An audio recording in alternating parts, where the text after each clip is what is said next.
Welcome. I literally turned my mute off like right when you clicked it. Welcome back to the night shift, guys. We have our audio working tonight. It's great to see you. We're just in sync. We're in sync. It's been such a fucked up week. Oh my God, it's amazing I'm even upright. How are you doing, guys? Hello, hello. Can you hear me? Hi. There he is. What's up, guys? Oh, we've lost Dan already. Hold on. We've lost Dan. Oh my God. Hi. Hey guys, welcome back to the night shift. Who's in the chat? Let's see. We got a weird start today because it's just a weird day. It's a weird week. It's a Halloween week. It's an hour earlier for me because our clocks have changed and yours haven't. Oh my God. Is it? Yeah, that's right. It's all fucked up now. Yeah. It happens twice a year and it really throws me off every single time it happens. Yeah. Ours is going to go. When do we change the clocks over here? That's like, I think it's this Sunday. This Sunday. Yeah. Great. I love it. And I know why you said that as well. Oh my God. My daughter woke up at 5 a.m. last Sunday. So. Oh man. It's been one of those weeks. Pavel, you're a married man now. Welcome back to the world. How are you, my friend? I'm doing perfectly. A little congratulations, under the weather, but I'm good. Thank you, man. Thank you. It was an interesting month in general. I moved in, I got married, I went to another wedding. It was pretty hectic, but fortunately, I'm alive. You're alive. Hey, and congratulations on the Sigo Activo reaching 43K subscribers. I saw that. You're probably way past that by now. No, we're getting closer. You're getting closer too, dude. That's exciting. I like that. Yeah, it's been a good couple of weeks. Geez, what else is going on? Eric isn't here right now, but he might drop in. You never know when he'll stop by. He's published like 12 books. Did you know that? He just published, I think, his 13th book this month on outdoorsmanship and long distance hiking. This guy, Eric, for those who don't know, is like a deep wilderness survival expert. This guy could go into the apocalypse with a Ziploc bag and a paperclip and probably be the last man standing. So that's Eric. Maybe he'll drop by. Hey, Dan's back. Dan. Jesus, guys, sorry. Good Lord. Dan, are you still in Sao Paulo? No, I'm in, you know what's funny? I don't know where I am right now. I don't know the city. I don't know. I swear to God, I have no idea. It's Ciuba or Cuiaba, Cuiaba or something, somewhere in Brazil. I'm in Brazil. I'll say that. I'm in Brazil. Yeah, I'm still in Brazil. Yeah, when you're out for a long time, you tend to lose track of where you're at. But I have spotty Wi-Fi, and hopefully I'll be here for the whole run. But good to see you guys. How long are you guys in one town? Is it just a day or two, and then you're on to the next thing? On this tour, it's been like 3 or 4 days in the same city. 3 or 4 days. Travel. Sometimes have a day off, then we have a production day where we load in, and then the show day, and then we leave. Not enough time to do a ton. It depends, but not really. Not really. I'm not really a do a ton guy anyway. I'm kind of like a do a ton of Netflix kind of guy. Yeah. Yeah. But those work days for you are like 16 hours long. They're long. Yeah. But off days, I'm not like a big see the sights, see the local culture guy. I'm like, I want to see the hotel room. That's kind of where I'm at. Is it just because the work is so like constant, you're just like always running and you just want to break? Or is it because you genuinely don't find anything interesting outside of Los Angeles? I'm embarrassed to say that I just don't really have a big general interest in like seeing. I've been doing this for 20 years, so I've seen most of the stuff. I've been to the places. You've been there. You've done it. Been to the monuments and the museums, and I've done it. But yeah, I'll go to dinner with the crew and that kind of stuff. But otherwise, it's hotel rooms and Netflix and UFO docs, and that's it. Have you run into any other UFO people just in your work capacity when you're meeting all these celebrities and famous people? Like, what other UFO? Definitely. Yeah, for sure. I'm always surprised with the. There's a lot of crew people who are into it, and over the years, kind of more and more so. But I've gotten more comfortable asking people and asking like musicians and people I'm around if they're into it. And I'm happy to say more than I realized. It's pretty cool. And I've said before that when you're on tour with big bands and you know sometimes you're backstage after a show or before a show and you're kind of surprised by the kind of people that are in the room. And I've been in the room with like high-ranking military folks and big politicians who weirdly have a lot of interest in this stuff. So it's cool. It's cool. I've been a fly on the wall in a lot of cool rooms. You were sending me these clips before we did the stream of Bill Maher talking about aliens, and I was like, I hadn't seen those, and I was really struck by how seriously he takes it, and how he's just like really straight about the whole thing, and he doesn't try to make a joke out of it. And I was like, man, this is really going mainstream beyond what I could have expected. He used to. I mean, for years, he would make a lot of jokes and make all like the probing jokes and like, there's nothing to it. We would know if it was real.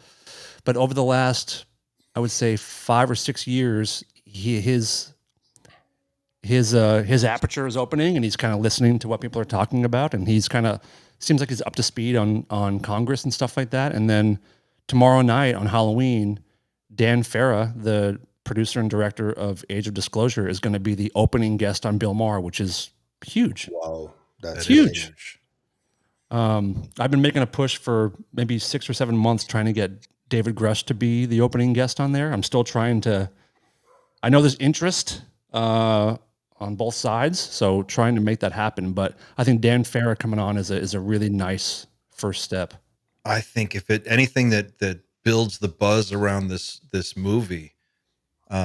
There just aren't that many movies anymore where people are really united and looking forward to them. There's just so much shit out there. And so when you see like a documentary that's highly anticipated, something like this, anything that builds that momentum. Yeah. And also politically, like, I feel like right now, Republicans and the right are kind of taking most of the lead on the UFO talk. And I think Bill Maher, even though he's not like a super left guy, he's like center left kind of dude. I think his audience will be exposed to a new side of this that they may have been missing over the last year or so, I think. So I think it's going to be good for the public and good for the whole topic. That's a really interesting point. Yeah, I hadn't thought about it like that. Xander, you've been busy this week, burning the candle at both ends. What are you up to, man? Sign looks great, by the way. Oh, fuck yeah, it does. All right, do you want me to turn it up? Nice. Oh boy. It's a bit much. Are you going to share any information about who produced that sign? So that I don't want to put you in a weird spot, but it looks so awesome. I'm sure people want to know. Is it in Cole? What? No, I mean like who made the sign? Like who actually? No, we don't need to do that. We don't. Okay. I want to. No, that's cool. That's not the guy from slave labor. It's not slave labor. No, it's not that. No, it's not. Well, Vietnamese children. It's his daughter. He's got his daughter. She's making the little signs in the other room. Back making jeans right now. Imitation. Back to work. It's been a busy week for me, very much intentionally. And this is as good a time as any. I'm just looking to drive revenue for the last few days of October as much as humanly possible, because I am donating all of my revenue this month to charity.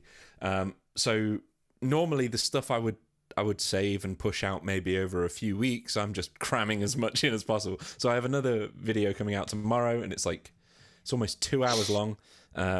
And it's just a big, huge exploration of, I don't want to say ancient aliens because it's a bit too cliche, but it's just a huge exploration of our ties with NHI basically since the beginning of recorded history. And it was a huge undertaking research-wise, and I can't fit it all into one video, so this is actually a two-parter, this one as well.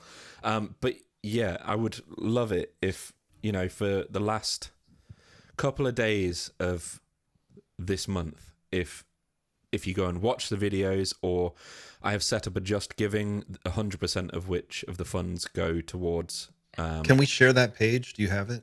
Yeah, of course. And we'll put it in the chat as well for people who want to go. How long is that open for? That's just until the end of the month, right? So it is. I mean, it could be open-ended, but at some point, I actually want to give the funds to the charity. So I'm gonna close it at the end of the month. Sorry, apparently I'm very quiet, so I'm gonna turn myself up now. Very quickly. Sound good to me. Hang on a second. Oh, I think I might know why, actually. Sorry, guys. You're in ASMR mode. I'm not in ASMR mode. That's the problem. That's the whole problem. Need some more cables, Clint. I sent Xander a pack of like 30 XLR cables. He had one that was bad, and I was like, so I went on Amazon. I ordered the biggest pack I could. I think they're all like 30 feet long too. It turns out the problem is my microphone, so it doesn't matter how many cables. Oh, no. But yeah, I've just sent the link in the Just Giving. We're currently at $700 right now on the Just Giving alone.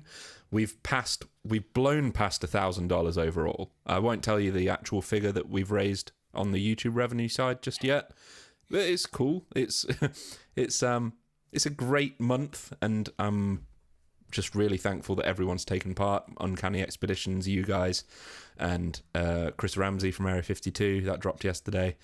And yeah, last video of the month tomorrow, and hopefully it hits hard. So guys, please, Awesome if you're to hear that. watching, go to this page and just, if you can, you don't have to, don't feel weird and guilty. If you can't do it, that's fine. But if you can, kick in $5 or $2 or $10 or whatever. And let's see if we can close the gap on this and get them to 1,000 by the end of the show. I feel like we could do that if everybody threw in like $2-3. I guess there's like 300 people watching now. If everybody kicked in $1, that would be it. I mean, come on, we can totally do this.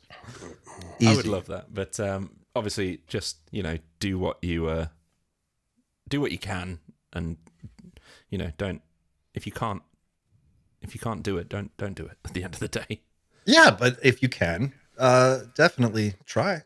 Why not? It's a good cause and it's important, and we need more mental health awareness everywhere, but particularly in this community, because it's driving me insane. And if I don't get some kind of mental health coverage soon, I don't know what I'm going to do. Gosh, guys, it's like there is so much going on. I'm in a complete tailspin, and I don't even know where to start. We have 3i Atlas. You guys have some strong opinions on that. We could talk about that. We've got Beatrice and the alien satellite thing that story just keeps getting bigger. We've got some cool clips of Bill Maher. Where should we go first? Pavel, you put out a video on David Grush. Do you want to start with that? Yeah, sure. Well, at this point, with everything that I've been doing in sports, I guess that the news kind of finds me now. But yeah, it happened just organically right after Seoul, like a couple days ago. Somebody contacted me to talk to me about a video that I did reporting on Ross, talking about an interview that David Grush did for a TV network. And I just reported on it. I didn't pay a lot of attention really afterwards. For me, that was the news so far. But a person contacted me right after the Seoul conference, and they told me that they knew which network it was and who conducted the interview.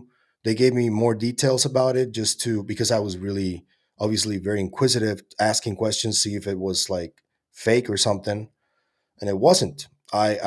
This person gave me enough information and data to satisfy my curiosity, and I was like, okay, I'm running with this. And yeah, it's Fox News recorded an interview on September 9th with David Grush and Brett Baer, the host of one of the shows there. And this was a day before the Charlie Kirk assassination. And for me, when I did the video, I talked about 3 potential reasons. The first one was that it wasn't aired because Charlie Kirk was killed. The other 2 reasons were just speculation on my part, but the timing seems kind of odd because it's been a month and a half already, and the interview hasn't aired yet. I'm sure that probably it will air, but there is this Pentagon rules that were imposed on several news media outlets from the mainstream that all of them said no to, and this was kind of at the same time as everything was happening. And well, David Grush worked for the Pentagon for a while, and it just, I don't know. I just speculate a little bit on why it's been a month and a half with no interview release. And I don't know if it's related to that, but the main reason for me was the Charlie Kirk thing, why it hasn't aired. But yeah, that doesn't explain a month and a half past. So maybe we'll see it. I don't know. The reason I did the news piece was to inform the people, but also maybe it can help for the interview to be released.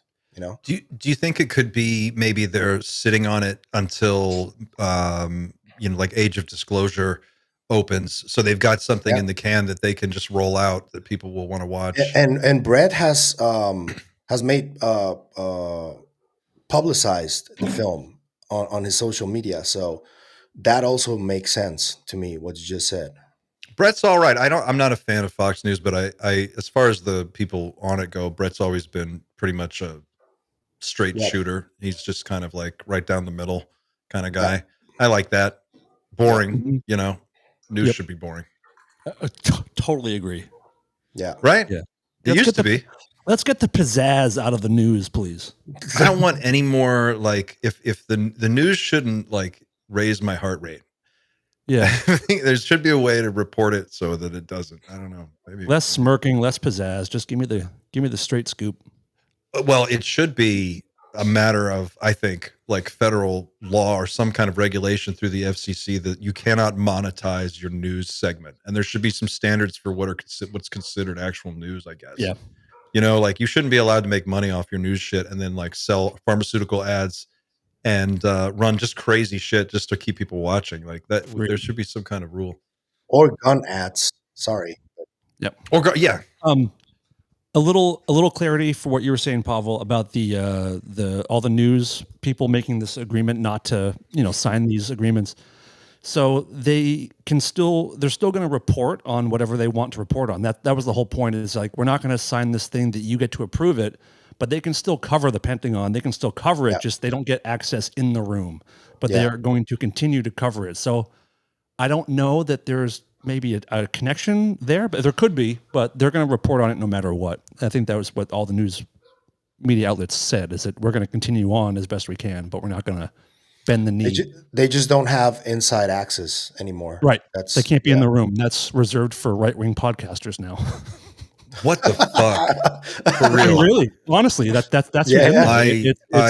Can we all just take a second and just like collectively, please, my friends on the right as well, can we all just stop for a second and appreciate how fucking weird the government is just across the board? Like, it is so weird. I feel like I live in a goddamn William Gibson novel movie adaptation directed by John Carpenter. Like, it is so fucking weird. Yeah. I'm just like, every day I'm like blown away by, there's not even, I don't have any synapses left to process how fucking weird it is. But this Pentagon thing, for people who haven't been following this, the Pentagon, the Department of, the Defense Department, basically passed a new rule saying that if anyone wanted to report on the goings on at the Pentagon, they had to get prior approval. Of what you're going to report on. On what you're going to report. So you have to basically like tell them what you want to report on, then let them read it and censor it. That's state media. It's state media. And that's just like, that's not how America works. It's not how it's supposed to work. Apparently it is now. Yeah, that's the thing. Yeah. Well, yeah, I mean, I don't want to get too deep in the weeds on this, but I'm just saying, like, they just keep making these like declarations. It's like, this is how we're doing things now. And we're Sorry, like, guys. I was probably really loud just then. What was that? I turned my mic up. The gain. I have like a plugin on the program I'm using that just made everything way too loud. I'm so sorry. Are you drunk today? Are you sauced up? It's only that's Thursday. why he had to. That's why he had to wee. Yeah. All right. I should be loud enough now for everybody. I think you're loud enough. Yeah, you're good. You've been great the whole time, honestly. Quick shout out to everybody in our chat. I know I'm sorry. We got right into the conversation. I didn't say hi to everybody in the chat, particularly our mod squad, and particularly Brett and Chris, the leaders of our mod squad, who are the heart and soul of Team Night Shift. They make it all happen and they keep us all safe. So please give a shout out to all of our mods. Mr. Justin is now a mod. I don't know if you're here. Are you here, Mr. Justin?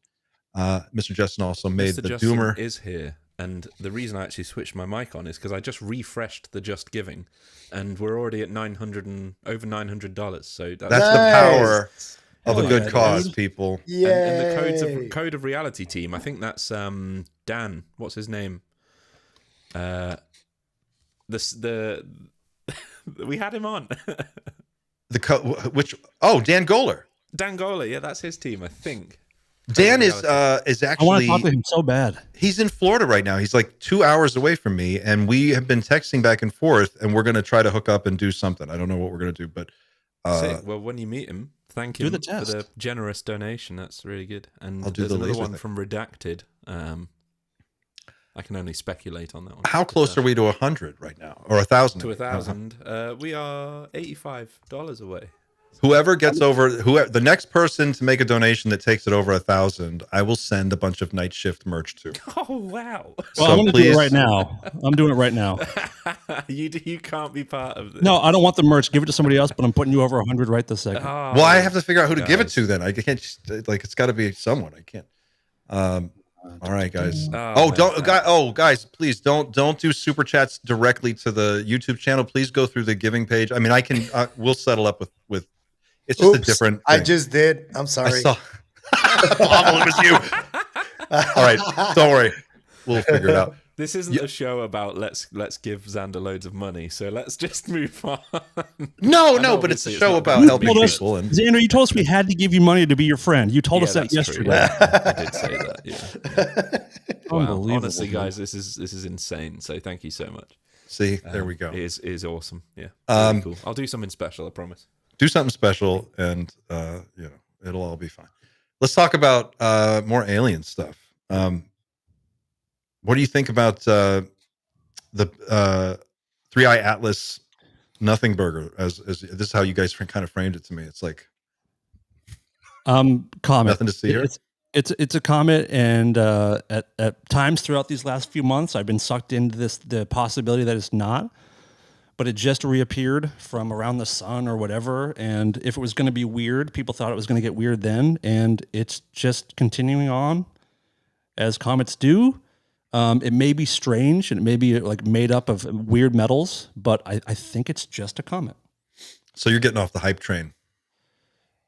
I got mostly. I'm walking next to it, but my hand's on the rail still, just in case. But I think I'm off the train. Yeah. Anybody else? I've been getting a ton of shit from my videos about it because I'm not saying that Professor Abilob is like fear mongering in any way. He's entitled to have his scientific curiosity and speculate and create his scale and all that. What doesn't sit well with me is that people take that and turn it into some kind of remote viewing prediction of like people are all over the place with their fucking predictions. And that really pisses me off because that is fear mongering. That people go online and you have like this urge to know if something catastrophic is going to happen. This is like a natural reaction that everybody has because there's a fear there. And whenever somebody who is doing these remote viewing sessions, I've heard all kinds of shit like the draconians are coming or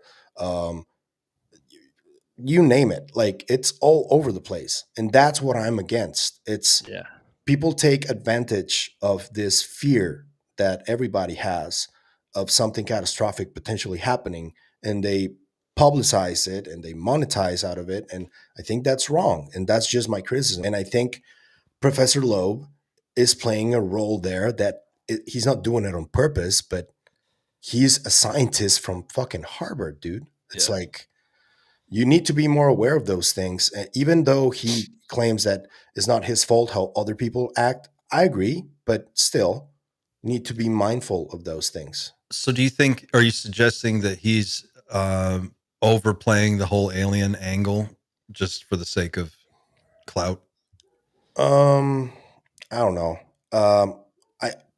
Because if I say that he is, other scientists, I don't know if they would like feel inclined to be more curious about this stuff. I do the comparison of what he's doing versus what Dr. Villarreal is doing. Yeah. She doesn't overhype anything. She just gives you the data. She gave you the peer review. She explored every single possibility that could be potentially debunked, and that's that. Yeah. And she does interviews and everything, just like Professor Loeb. But there's a very clear difference between both approaches. And Avi used to be more like her. I feel like he used to be more just like, here's the facts, here's where we're at, without really giving too much of his opinion or making too many leaps. Yeah. Then he got a taste of that alien fame. He got good stuff. And now he's riding high. I don't, I feel like he's just, I get the sense I have is that he's engaging with the subject in a serious way. He's going, look, it could be 100,000 other things. It could also be aliens. Let's just take that one seriously. And since that's trending, I'll ride that wave to get more people looking at NASA's website and, or just learning about astronomy or finding their way into science or STEM. I think it's kind of cool. We want people to take the subject seriously, and here's a guy who's taking it seriously, and he's mainstream academic. I think that's kind of the best you could ask for. I know he pushes it a lot, and I do agree with you. Like it seems like, I mean, geez, he's posted on Medium. He's got like a post every 8 hours now. Yeah. I mean, a week or two ago, he compared it to a possible serial killer. That's a little bit of fear mongering, a little bit. I mean, obviously, when you talk for hours and hours and hours, I think you say things that are kind of kooky sometimes. But from a Harvard scientist to say a comet might be a serial killer is a little like, what? Yeah. What? I wonder how much of it is just the social media hype cycle, like over amplifying, some of the. But I see your point. I guess it's like the opposite of, you have a guy like Neil deGrasse Tyson who's like, it can never be aliens, so it's got to be something else. And I just feel like Avi's striking the other side of that coin. He's just saying, yeah, it could be aliens. I mean, let's lead with that first and see where it goes. But nothing weird happened as it came out from around the sun, and that's when people expected it to course correct or make a turn towards Earth or to change release speed. some probes. Yeah, nothing happened. As far as we know, nothing happened. Okay, so we can put that one to bed. But 3i Atlas is for now, it's solved. Wake us up if it does something new, guys. What do you guys think in the chat? Anybody in the chat? Any thoughts on 3i Atlas and whether it's a nothing burger or if it's something we need to watch? How about Beatrice and the, I don't know, 10,000 or maybe 100,000 non-human techno signatures in orbit? Pavel, I haven't heard your take on this in the last week or two. There's been some new stuff. She actually told Jesse on that interview something that we've been discussing, and I think I told you guys before about this. I even tweeted about it, that she tried to get the data of previous papers about this.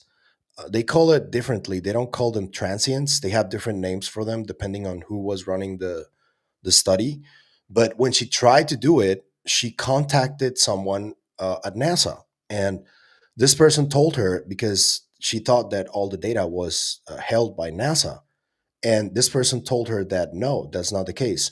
All of that information was taken by the Air Force, and now it's in the hands of the Space Force. It's not NASA. So that was like a big thing for me. I was like, okay, so I slowly heard several months ago that Space Force was set up to be the new sort of, let's call them controllers of the information in this sense, because the Space Force isn't exactly launching people on a regular basis to, protect the skies. What are they actually doing? They are set up for a reason. They're not a space force, are they? They're not doing anything in space. But it seems to me that they're communicate well, but they're not, they're not traveling to, as far as we know, they're not traveling anywhere in particular. Isn't their domain? It's not a force. It might be but an it's intelligence.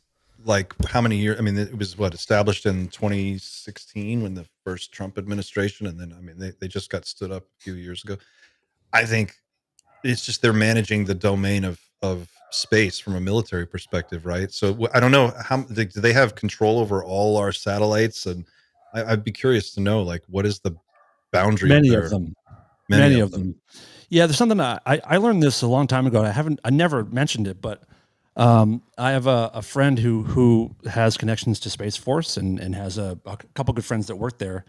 And at one point in the last year and a half, they basically set up a form of air traffic control because there were so many anomalies or craft coming in and out of the atmosphere that they had to coordinate with their satellites because there was so many things coming in and out of from space to Earth. And David Grush was part of that at a certain point, right? Yeah, he was a Space that Force guy. That's right. terrestrial traffic like originating on Earth, and or are they saying there's stuff that is not originating here that's coming here? That's it. Interesting. Wow. Well, they're called Guardians, aren't they? The Space Force people, they're all Guardians. That's something like that. But there was so many happening that they're like, we need our own air traffic control for whatever these things are coming into our atmosphere and leaving the atmosphere. That's wild. Yeah. There's something strange in our neighborhood. Yeah. So that's cool. I'm reading this book right now. I've been texting Xander nonstop about it. I'm like blowing up everybody about the Sphere Network thing. And from Patrick. Oh my God. Have you read the book? Have you gone through it? I haven't. No. It's laid out with a lot of like, basic, just like cool photos and illustrations and data tables and stuff. And it's just basically makes the case for people who aren't familiar with this, that the metallic spheres that people see, these like the Bet sphere, for instance, are part of a network of sphere technology. There's like type 1, type 2, and type 3 spheres. And the way that they communicate with each other is through this line of sight, high energy microwave beam burst. So it's all line of sight. And these things basically, when they dematerialize and pass through solid objects, they look like orbs, or they look like, and they're often mistaken for poltergeists because they'll go into a building. So this is what he figured out. This is what's blowing my mind right now. So he basically started with like, there's got to be a connection between this like haunted locations and activity that's reported with UAPs, and he basically found this connection where he was able to basically like identify the characteristics of a network by looking at the data set of what we know about the spheres that we've actually seen, and then overlaying that onto the geographic location of haunted sites. And he ran this through a few different AI tools, and then was able to create a map. And that map lays out like a network chart. And it shows that wherever there's a haunted location where people report poltergeist activity, there's a sphere active in that area. And what it's doing basically is when it transmits, it sends this high energy microwave burst, which is deadly to organic material, which kill you instantly. So it draws people away by it's a scarecrow. It makes sounds and it breaks things, and it creates a voice and projects it across the house and sends people across the house so that it can move into another room and then do the thing it needs to do to communicate with the rest of the network and do uploads and downloads. Jesus, and these things serve some kind of a collective purpose. It's like a defense network. And I think Patrick's idea, at least as far as I understand it, is that there's an ancient NHI that is subterranean that is operating this network, and that network guards the planet from outside threats, which are coming in all the fucking time. And these spheres activate and they form up into formations, and they go neutralize the threats. So they go blow shit up, or they can track things down and pass through walls and do all kinds of weird stuff. So I have two questions. So he's claiming that the Bet sphere is one of these spheres that protects the planet? It's one of the spheres that he talks about in the book, and he bases that off of just the weird behaviors. Sure. Imagine each sphere is a drone, and the drone works on an internal power source that is like a nuclear reactor. It has field propulsion, so it can float and it can move silently. It can go transmedium, so if it needs to pass through walls, it can. When it's highly energized, it ionizes the air around it into a plasma, basically, and you get a glowing orb ball. So what people report as ball lightning, a lot of times it's these orbs in a high energy state, or these spheres in a high energy charged up state, whipping around doing whatever it is they're doing. But then when they turn on their active camouflage, they go completely off, the spectrum. You can't see them. They are electromagnetically shielded by going inside buildings. They're invisible from space. If you were to look down, they're all hiding in buildings or going underground, or they move to where they need to be, and then they send a tight beam transmission to the next visible drone, and then they dip back away and disappear. That's why they're so hard to see. They're always running under this active camouflage. And when people go into a location where a sphere is active, it can actually, using the technology in the sphere, it can create a hologram of a apparition, a ghost. It can change the temperature in the room. It can make it cold. It can do every single thing that you would report a poltergeist to be able to do. But it's just a drone doing a scarecrow technique. Whoa. And what is, does he speculate at all about what these spheres or orbs, why they have interest in this planet? It's because, as far as I understand it, now I've been talking back and forth with Patrick, and I watched the interview he did with Chris Ramsey. I haven't nailed down a time to bring him on the show, so I want to ask him this question directly. But he said that the intelligence that's operating it, he suspects, is subterranean, and it's an older intelligence. Right. They're basically below ground, and that we are sort of the last line of defense. Anything that makes it through this defense grid and gets down to the surface, we're the apes on the surface that kill everything. Cells with machetes and guns and stuff. Fuck yeah, that's basically the idea. I like that. It's crazy. Wow. But I know it sounds out there, and it is. But when you read through it, he explains it in such a straightforward, logical way that I'm just going, yeah, this solves it for me. This is what I'm going to go with for now. So you're on board. I'm on board with the sphere network hypothesis right now until somebody can talk me out of it. They're like the most reported shape, right? Recently in modern times. In recent years, for sure. People don't see saucers anymore. Yeah. That's like weird? That's like vintage shit. That is weird. I miss saucers, but spheres are interesting. Yep. Well, I wonder if you have a sphere in 55, is it projecting the image of a saucer as some sort of optical camouflage? So people think they're seeing something that's not even there. If they can morph, as you say, or as Patrick says, I wouldn't be surprised if they can just like appear as anything really to the naked eye. Yeah. I don't understand. Well, if his hypothesis is correct, right, then, I mean, he lays out in the book how you can spot them, like how you can track them with these very specific frequency sensors that are set up to detect the types of fields that come out of these things. And they've successfully been able to go in and coax them into reacting. He basically explains that it's running an AI program. So it's an action reaction kind of setup. You go into an area where a sphere is known to be active, and it's going to do certain things. If you go down the stairs at a certain time of day, you're going to hear voices or something's going to fly across the room. And this is a predictable, reproducible experiment that he's done. Not only can they track them, they can see them when they're in camouflage mode moving through. He's got pictures in the book of them producing this, they call it the black monk, this big black sort of mass that sort of floats around the room like a poltergeist. It doesn't look like a person so much as just a dark space.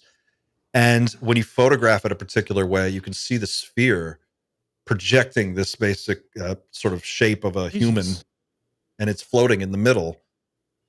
It's so wild. He's done repeatable tests, like on video with like recorded voices and stuff. He's got video. He's got stills from the video in the book. He says that they can map them like they can create a map, and then he was able to extrapolate what the type 1s, the type 2s, and the type 3s do and where they're at. And you get this global network, so they communicate instead of communicating up to a satellite and then that satellite communicates back down to everything else. This is all at like ground level. All the type 1s that are active are like ground level, and then they go up a little bit, but they don't go into space. They basically stay in the atmosphere of the Earth. Has he been hands-on with any of them? I don't know. I think he says he's seen some and he's done some up close stuff, but I don't know to what extent. That's the thing. I haven't really been able to lock in a time to bring him on. Either way. But I wonder, like, if you have what Beatrice is saying is correct, right? And there are tens of thousands, possibly hundreds of thousands of satellites, NHI satellites. Then you have these spheres. Are they working together? Is this a cohesive thing that's all kind of working together, or are they separate networks of old technology? Like Hive Mind? Yeah. I don't know. Perhaps Weird. Interesting. A cosmic internet, perhaps. There he is. Now's as good a time as any because my brain is frazzled. So I'm going to switch. If you take a quick look at the Night Shift logo, we're going to switch to this real quick for Cole Watkins, who's just made that for us. So that's awesome. This seems more appropriate because very my brain awesome is already getting blown right now. Yeah, the show will tend to do that. This is from RGKD9 MTX. Watch Randy Anderson on Jesse Michaels' show. We have a sphere here in Indiana at Crane NAS. It is in deep underground base. And then I actually know who this person is who's talking right now. Dox him. Yeah. I'm kidding. No. He's a friend. Kidding. Is that the place that Gerb was talking about? Crane, or is that his is a different one, right? Yeah. No, it is. Oh, it is. Yeah. Oh, okay. Yeah. Do you know about the sphere that he's talking about at Crane? Yeah, this person has told me about that. Yeah. Anything that we can talk about? This isn't the Randy Anderson sphere. He was pretty. Cool. I think that maybe this person is gonna come out eventually to tell his story. I hope he does soon though, but I would prefer to let him talk about it. Yeah. Cool. Where was I going with all this? He explains all of the network technical explanations are in the book. So for those people who are technically minded, what's his background as far as like a network engineer? Oh, okay, like perfect. Super high-end corporate computer networks. And he looks at things and he finds patterns. It's just something that's innate to the way that he thinks. And when he got into the discussion about spheres and what they are, somehow, I forget how, but he makes this connection between them and poltergeist activity. And then he figures out, like, if I know where all the most haunted places are, they're mapped, they can go there. So I'm going to go there and set up all these experiments. And then at first he thinks, it's like being a ghost hunter and it's all spooky. But he realizes that it's a piece of software and it's running a predictable pattern that repeats. And he's like, guys, this isn't even scary. This is an automated scarecrow. That's what we're dealing with. And these little glowing orbs you see in the house, that's the thing partially materialized, traveling through walls and surfaces, going from the basement to the attic to do a transmission. It's got to scare you to get you to leave the basement. So it breaks a glass in the kitchen. You run into the kitchen. It tracks you going into the kitchen. Then it goes into another room and it sends a signal. What happens if you don't leave and you like confront this apparition? You die. He calculated out the energy requirements of the focused microwave transmission, like burst transmission. And in the book, this is what's really wild. He basically says that the reason there's people spontaneously combust, dozens of people a year, according to Spinal Tap, spontaneously combust, is because they get caught. They get hit by that transmission beam. Jesus Christ. These are people sitting in a room. They don't leave. They don't react. And then the thing goes off next to them and it hits them with so much power. It causes the water bonds between the oxygen and the hydrogen to just break and they just catch on fire. About a year ago, I did like a 2 or 3 day deep dive on spontaneous human combustion. And that was a weird few days for sure. What got you down that rabbit hole? You don't want to know, bro. You don't want. I don't know. I don't remember. I think there's that classic picture of the woman who like her body's burned, but like her leg is still there or something. There's a couple pictures of people who like combusted, and I was just like, is that really a thing? Because I think I told someone like, that's a real thing, and then like, no way. So I questioned myself, and I still don't know. I don't know. That's a very strange thing. Very, very strange thing. I haven't read the book, but I do have a question to you. I'm not done with it yet, so I'm not qualified to answer a lot of questions, but I'll try. If there's... Well, I guess you've probably gone down this thought train the same as I have. I've thought many times, like, what if the whole NHI thing is real and potentially some sort of interdimensional phenomenon? Where does that leave ghosts and things like that? So I've ran through that. Yeah, I've ran through that sort of thought process, and I'm sort of of the opinion, if consciousness is some sort of universal experience, then maybe ghosts are sort of like a flavor of that. But what it sounds like is the book you're reading suggests that it's more a case of it's a technological thing rather than the result of basically our own universal consciousness sort of manifesting. It sounds so woo-woo, interdimensionally in a way. So I'm wondering, like, have you stacked those two against each other and come to some sort of logical conclusion about which right now you're more interested in? Well, he acknowledges that this is sort of a working hypothesis, but it's a testable one. And he says, I mean, the page here, this is what he says.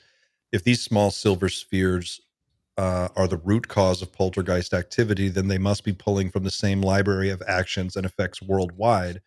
These actions are listed below. So objects moving or levitating, throwing or projecting objects.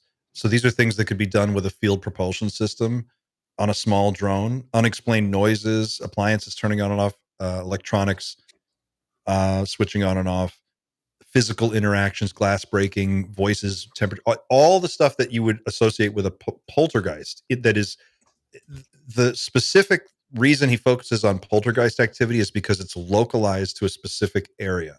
And sometimes when people encounter this stuff and they experience the hitchhiker effect, he's suggesting that hitchhiker effect may be caused by radiation exposure that they are subjected to when they're in that space. So it doesn't make an argument that there is no such thing as ghosts. It's just saying that in the specific case of what people consider poltergeist, haunted house, like that house has been haunted for 100 years. Everybody knows it. There's one, particular ghost that everybody sees there all the time. Well, there's a reason why. And he says, he makes a great point in the beginning of the book. He says, if humans are naturally social creatures, if we survive death and you're haunting a place, you wouldn't just be making pointless sounds and doing goofy shit and throwing stuff around. You'd be trying to connect with your loved ones and let them know you're okay. Depends who you are. Well, yes, but I mean, at some level, he does the math, and he's like, look at how many people die. Look at how many. That's how many ghosts there should be. And he kind of does a mathematical argument about hauntings. He's just like, statistically, if people are really surviving death and hanging around here in this realm, we should be encountering them all the time. Like everybody all the time. Historically, the talk is that if you're a ghost, you're like stuck between worlds and trying to find your way. And I think also to what Xander's original question was, we can also think like we know UFOs, or we hear about UFOs possibly doing mimicry. So maybe these poltergeists that are made by spheres could be doing mimicking what we know of as ghosts. It could be another form of mimicry as well. That's not a bad idea. That's possible. It made sense to me because if you think about this idea that we're cattle, or that we're on some kind of zoo planet, or this is some kind of I don't know, whatever hypothesis gets you excited, we're an experiment and they're watching us or they're observing us. You need a management system to like protect the animals on the surface, make sure they don't get too unruly, watch them, monitor the environment, sample the air, sample the water, intercept any threats, respond to things. That makes sense to me. And I hadn't really heard a good explanation for spheres until I came across his interview with Chris. And as I'm sitting there watching it, I'm like, I ordered the book right there. I'm just reading it. I'm saying, this guy is so logical. and so straightforward. The approach is so mathematically obvious. You could go to a location where you know a lot of poltergeist activity is, using the right sensors. You could find the fucking sphere. You could probably disable one if you knew what you were doing. I'm sure the right skills are out there for people who know. Let's what do they're that. doing. Like, let's people go get these things. That's what I'm saying. That's Yeah. why this is exciting. Get 'em. Aren't they like radioactive too? A little bit. Nobody knows. We got to drill into one. So we Dude, need somebody to get a rigid rotary tool and rotary grinder, angle grinder, and get in there and cut So it these open. things are like basically our ranchers, kind of, I don't know, in a way. Okay. but it makes sense, right? Like if you were, Sounds like it. think about animals in a nature preserve, and That's it, yeah. think about Ace Ventura, where he's in the rhinoceros, right? Like they're trying to. I don't know. Thank you for the mental image, dude. Yeah. I'm just Please going do. to. Apparently, I'm still really quiet. So you guys carry on. Obviously, I'm just going to restart my thing, and I'll be back. But yeah, I'm carry gonna on. talk so much shit about you. Okay. Yeah. One you key better player not. says he has tried. He built a device. Patrick built a device. Really? Yeah, he did. He had it on his website for a while. I don't know if he still does, but he built Just a big dog device. net. It's like a frequency generator of sorts, I think. I imagine there's some kind of like EMP localized thing. I mean, I'm sure there's some technology. You could just point it at one of these things, set it off, and then you'll see it materialize and drop out of the air and go clang, fall on the ground. Walk over and pick this thing up. It's like, what are they, 30 pounds? Like a stainless steel ball. Now you got one. What do you do with it? Well, I imagine you'd have to drill through the outer shell.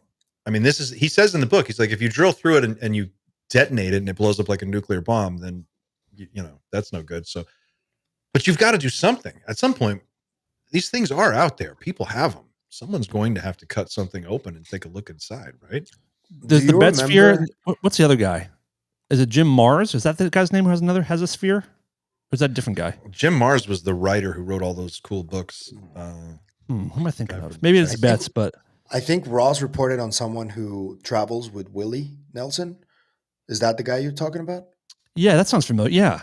Oh, he was like Yeah. Willie's promoter back in the 70s, and now he's He like had one. a billionaire who lives on a Yeah. ranch in Texas. Yeah. Does I gotta do some digging on the Patrick thing, but does he have any?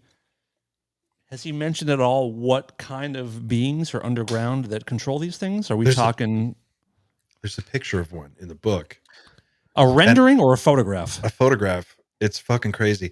So I did have a brief phone call with Patrick, and it was super cool. He was very, very generous with his time, and we just chatted for a little bit. And I had just gotten the book like 5 minutes before we got on the call, so I was flipping through it while we were talking.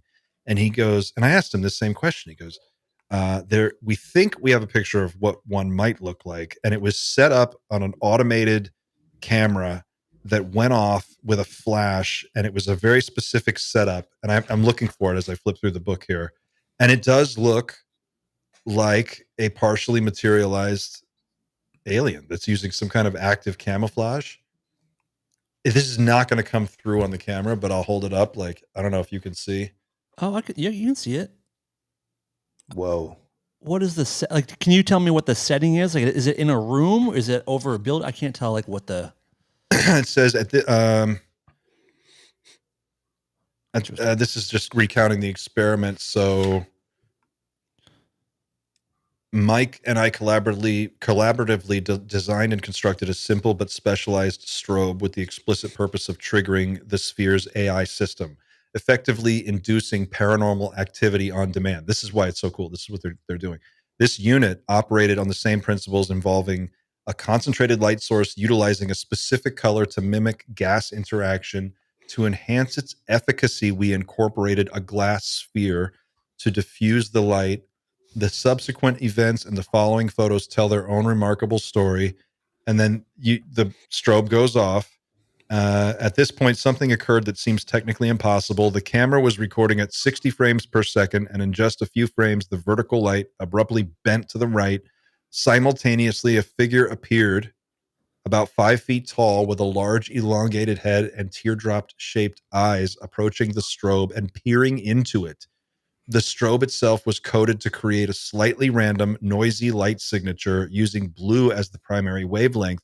When diffused through the glass sphere, it scattered high-energy photons capable of penetrating the adaptive stealth technology Whoa. that this fucking thing is using.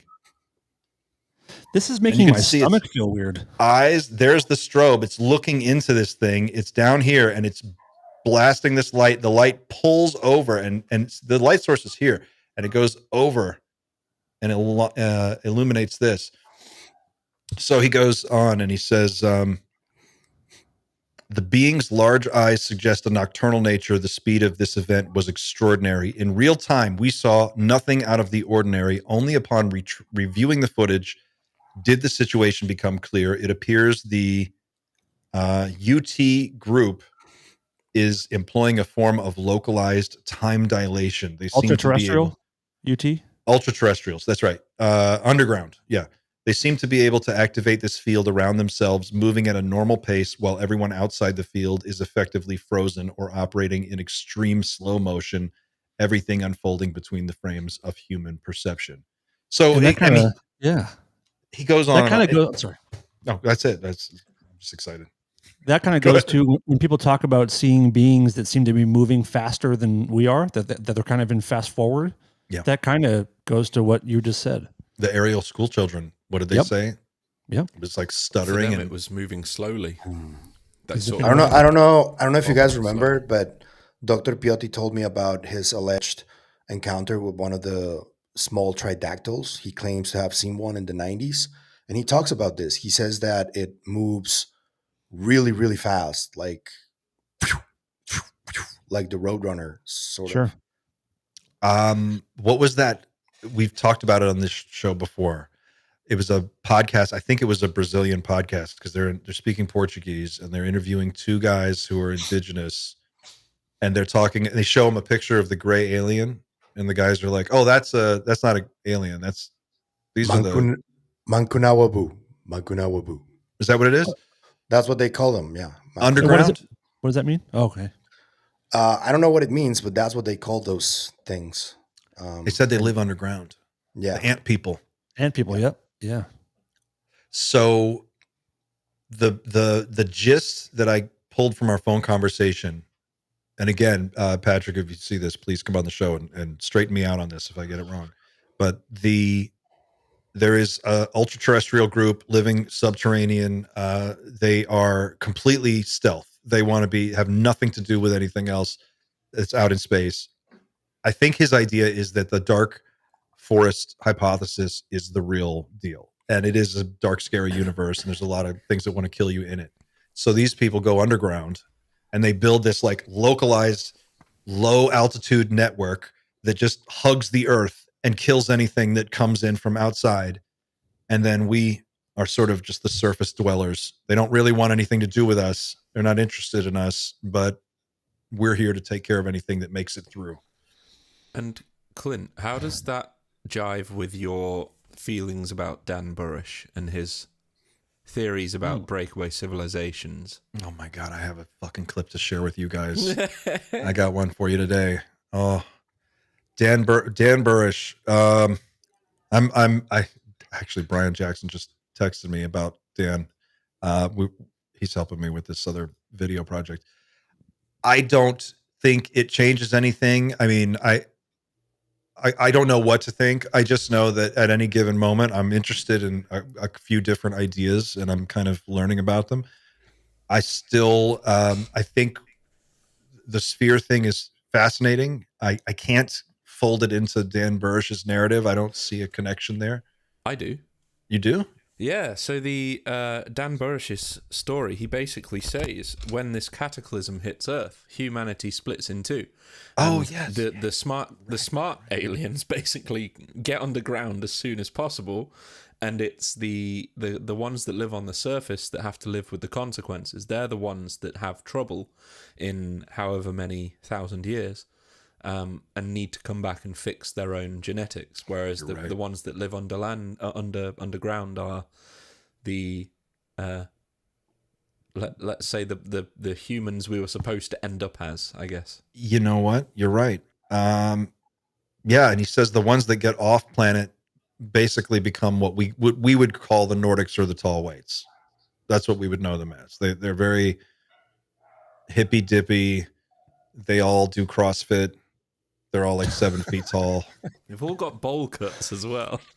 A bunch of Fabios. Can you imagine that? What if we did make contact and they were all like super annoying, like Fabio people, and we were just like, that would suck. Here they Get come. out of here. Get out of here. They Go show get up hit in the face with they're a flowing seagull. locks of hair. They're just like, Pigeon Sex in the novel face. aliens. They're always working out. That roller coaster video of Fabio is so funny. It's so funny.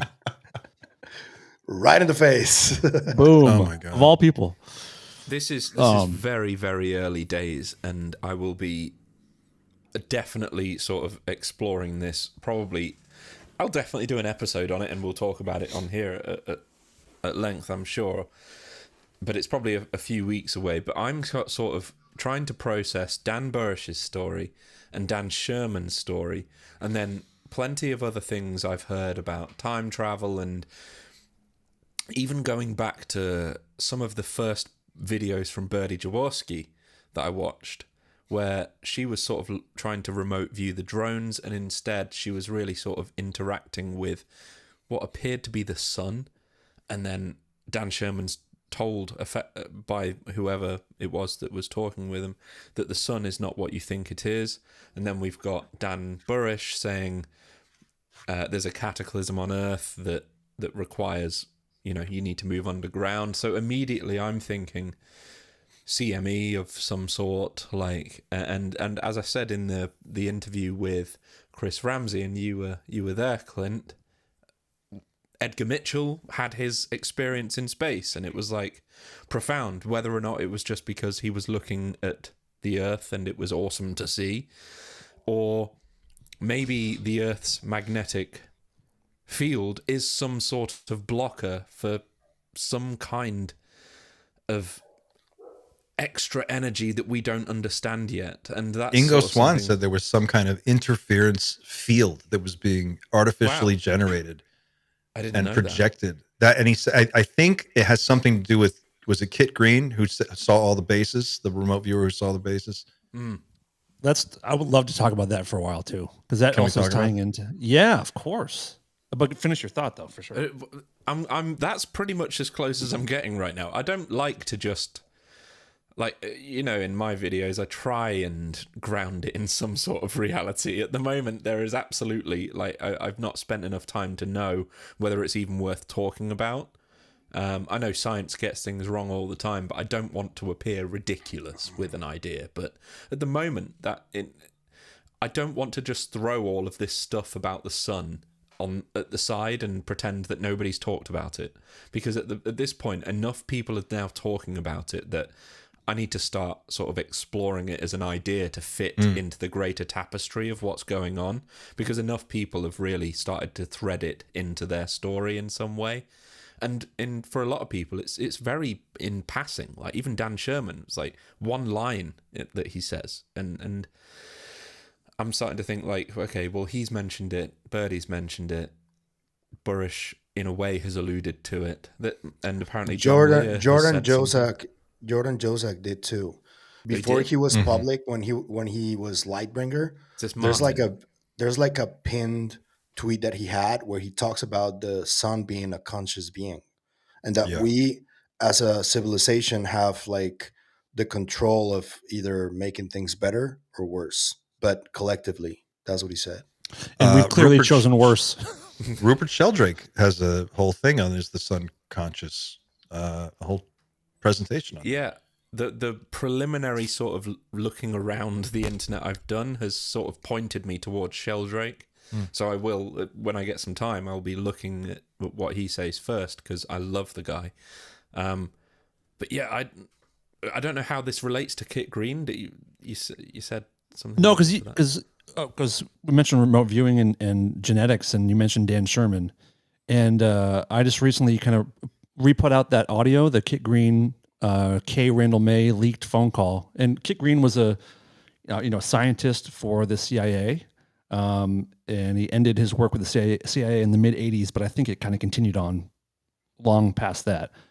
But this phone call with she's a medical intuitive and a remote viewer. So I guess I've talked to at least two people now who have spoken to her, and I guess she's incredibly gifted with helping you with medical issues. If you're having problems, she can really find what's going on with you. She has like a gift for that. But she also remote views, and in this phone call, it's two phone calls put together where she was given coordinates to remote view what sounds like the underwater base off the coast of Southern California that we've heard about for a long time. And this call is from 2017 between Kit and her. And it's incredible, the stuff that's in there. I mean, she is seeing U.S. military working with beings at this underwater base, which, the one around Catalina that we've all heard about. They talk about, I have some notes on it, but it's if you haven't listened, you can go to my page, look up Others for Another Mother, and go listen to the audio. It's crazy. But they're trying to remote view a specific target for some reason, and they say that this target works in entertainment, either in movies or in music. They use their voice for a living, and there's a lot of speculation about who this target is they're trying to find. Have you guys done any digging on that, on the target or anything? Okay. And they talk about a sponsor, the person who asked for this remote viewing, who asked to look at this target. And I'm kind of wondering if it might be Schmigolo. Yeah, right. Do you think Schmigolo? Okay. Yeah, it kind of feels that way too. Yeah, because Bass was already done with by 2017, but he was still heavily involved. But and there's talk of at the end of the phone call, Kit Green is talking to K. Randall May about if she'd be willing to do a test between her and Uri Geller, where they would be across the world from each other. And Kit Green, this again, 2017, so almost 10 years ago, saying that we have the technology to connect, to read Kay's mind and Yuri's mind and see if they're actually communicating across continents. Like they said, we have the technology, we can do this. But we want to see if you guys can link minds and we can prove it. Like we think we can prove that you guys can talk to each other telepathically.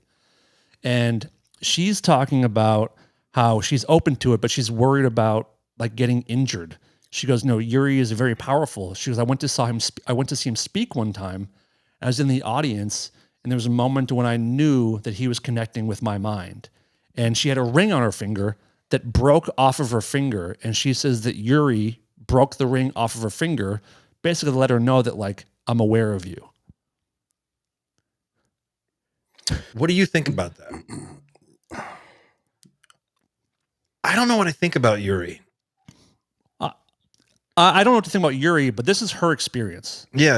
And Kit Green in this phone call he's worked with Yuri many times. He considers him the most powerful, psychic and mind person in the world. And Kit Green doesn't even hesitate to say that Yuri is the real deal. Otherwise, he wouldn't suggest pairing them together. But she's concerned about, like, what happens if I'm in the MRI, and it explodes because Yuri is too powerful. And Kit kind of says, like, yeah, that's a possibility. Yeah. It's astounding. I mean, it's an incredible phone call. Wait, what explodes? The MRI. So basically, if they're going to connect their brains together, they have to put them in an MRI to read their brain. And Kit Green says, we can read your brain, and we will be able to tell if you guys are connected because we'll have simultaneous testing happening at the same time. And he said the risk of injury is possible that she could get injured doing it. So this is where I think it gets a little dark. Yeah, exactly. Go ahead.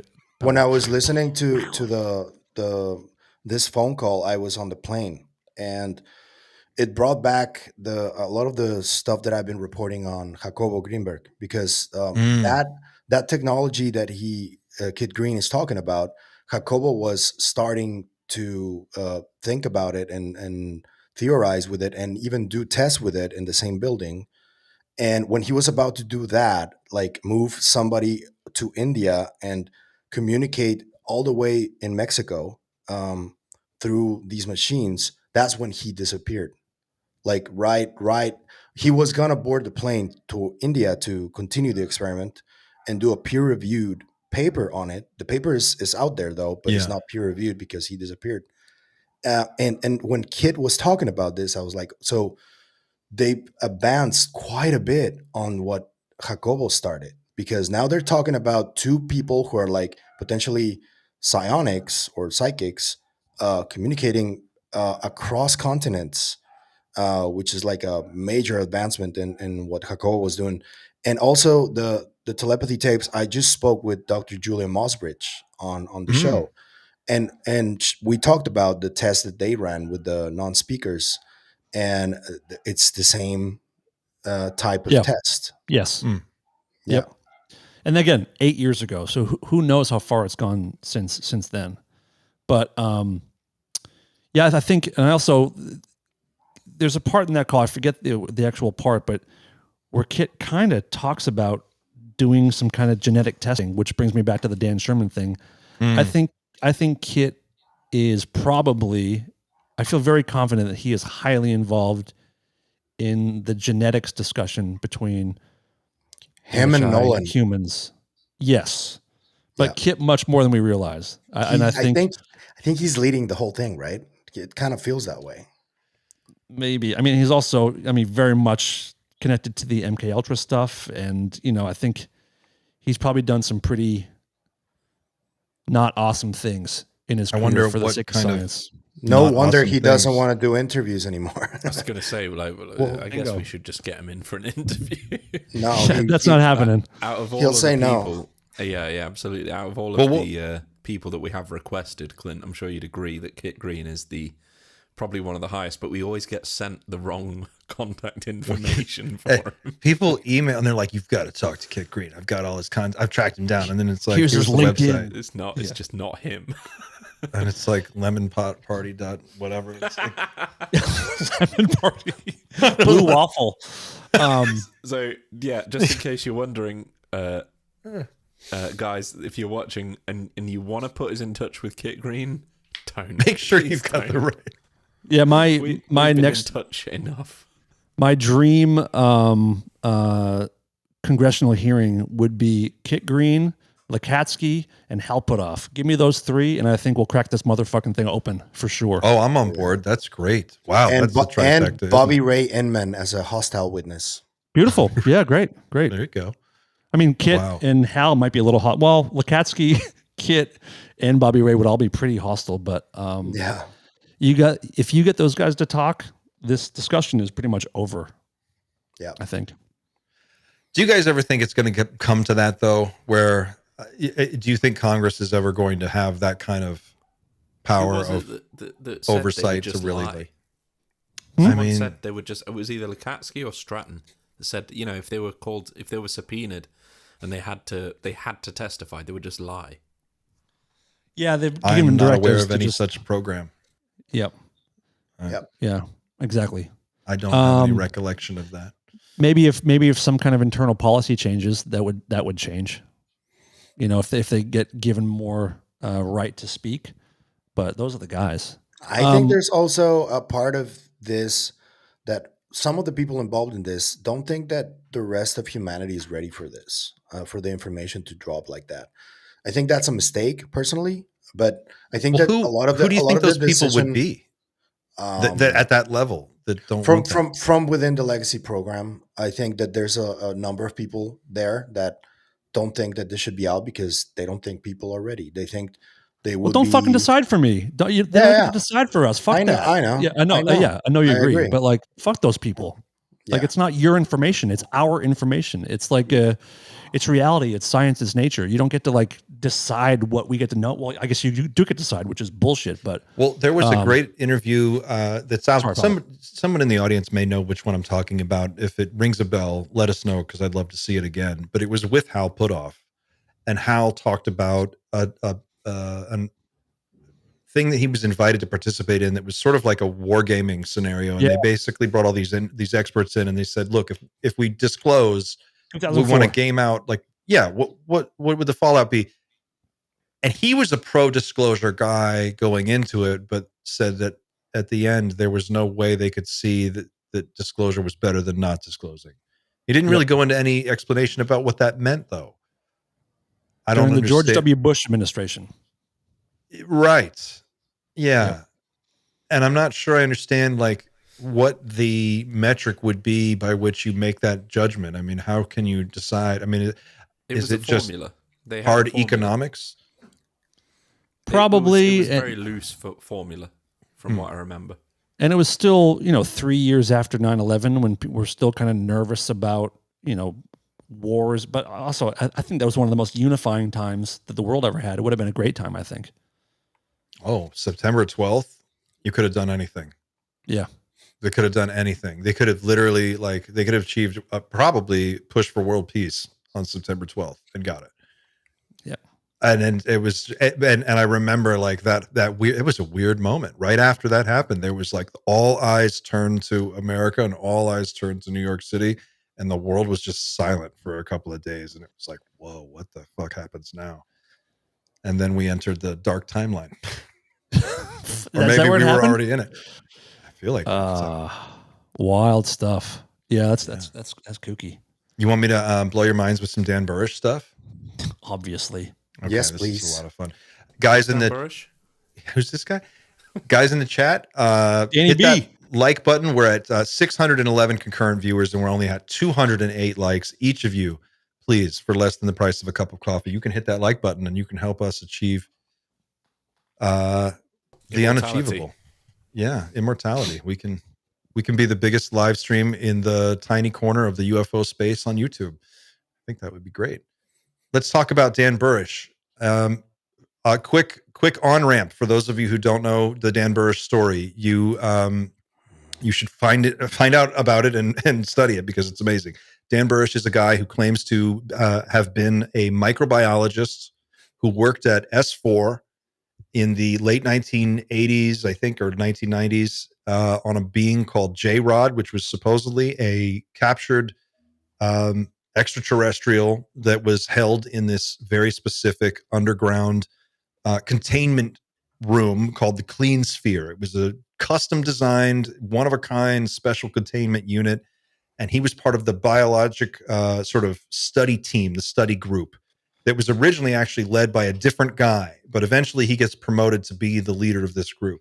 He came out in the early 2000s. He did a number of interviews. He did hours and hours and hours of interviews with different people. One of the interviews that I'm working through right now is with Mark McCandlish doing the interview.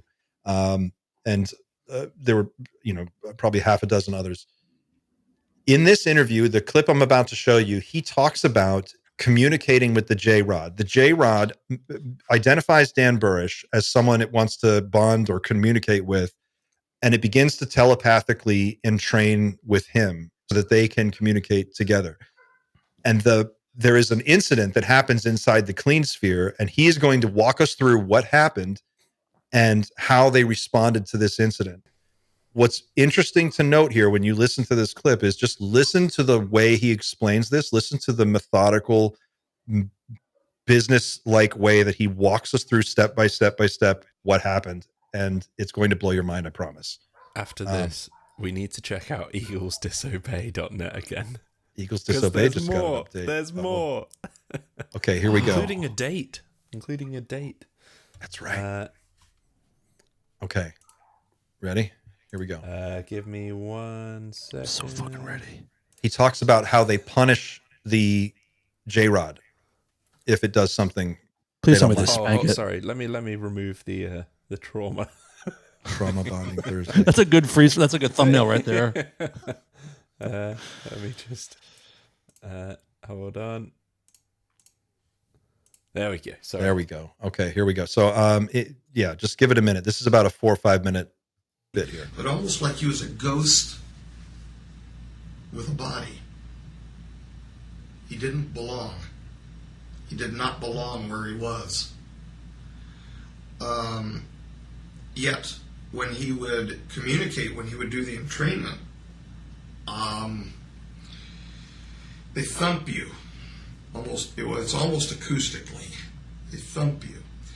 And until they finally come into contact with the brain level waves where they can begin communicating.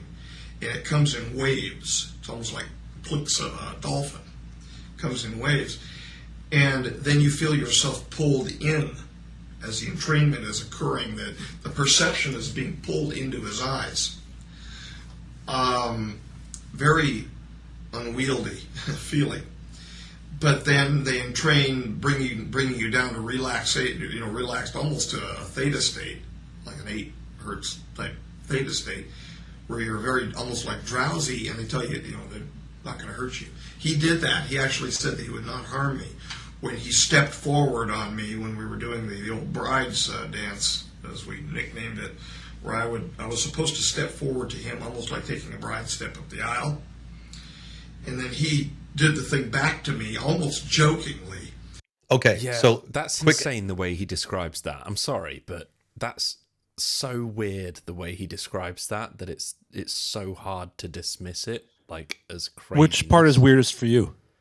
Where he's talking about that bridal step. Yeah.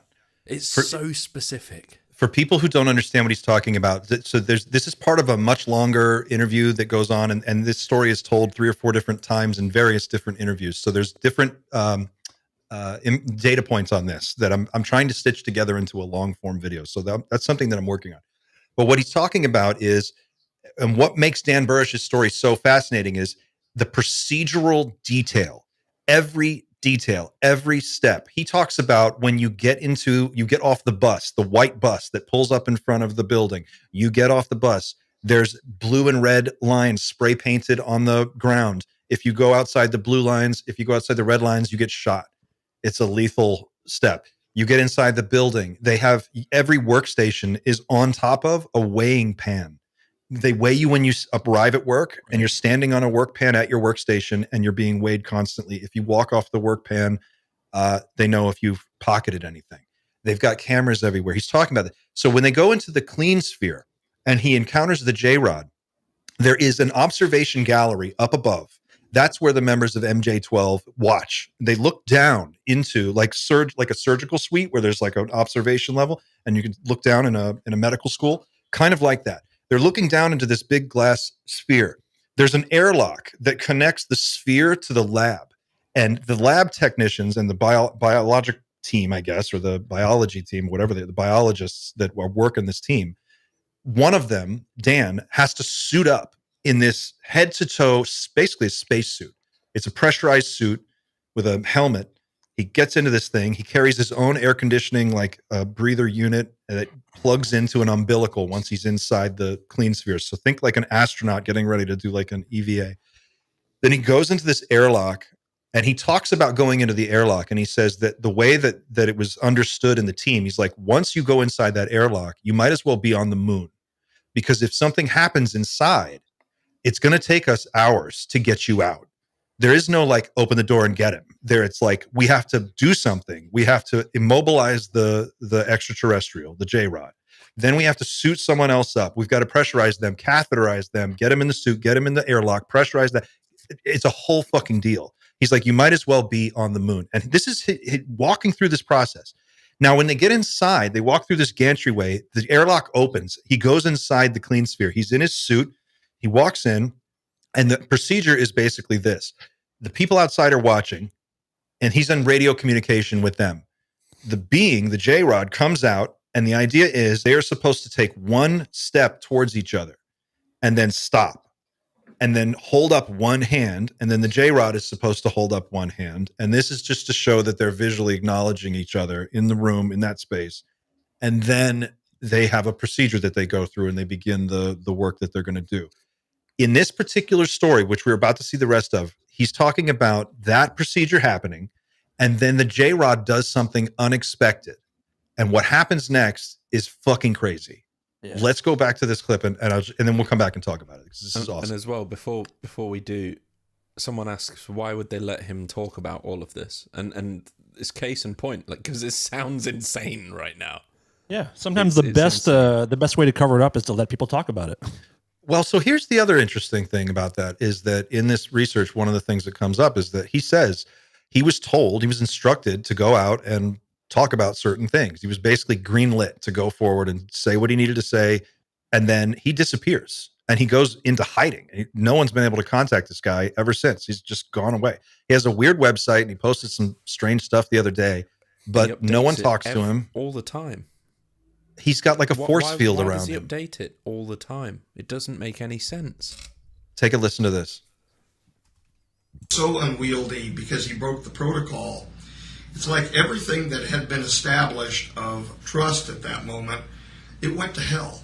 And I got so afraid. There was an animal response in me at that moment, a very, very human animalistic response of get me the hell out of here. And I stepped backward and fell backward onto my back. And that is really what I perceived myself as doing. I said to Jeff, I said, felt like I was a cockroach, lying on my back in there. And he walked up onto me. And I heard them yelling, fire the repress. They were going to intumesce him. They were going to hurt him so that he wouldn't hurt me. And I was trying to yell no, and I'm not even sure to this day if I really yelled no or if it was just in my mind. The stress was that bad at the moment.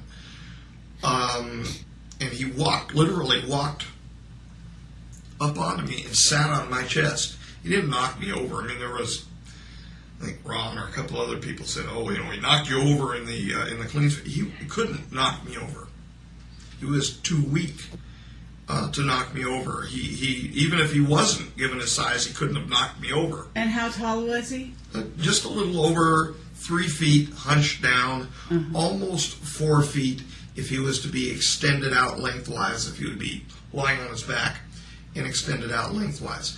But the malady, the pathologies under which he was suffering caused him to have weakness, change of gait, change of stance, where most of the time he was extremely hunched over forward, and he really couldn't stand up straight. When he would walk, he would wobble and kind of shuffle. So he got on your chest. He walked onto your chest, or sat on your chest. He was actually sitting on my abdomen area, but he was leaning forward with his hands onto my chest, looking down. So he was communicating at that moment that he wasn't going to hurt you? Yes, he said, I won't hurt you, Beanie. He called me Beanie. And that goes to Beanie. He broke English up very strangely. And you heard this in your head, I'm assuming. I heard it in my head. It wasn't out loud. No, I heard it in my head, in my own introspective voice, but clearly not coming from me. Stick with this for another minute, guys. When you talk to yourself, self-talk. It's the same sound, except it's the wrong linguistics. It's the wrong wording. You could tell it's not you. And initially, when that happens, too, Sherman talks about this.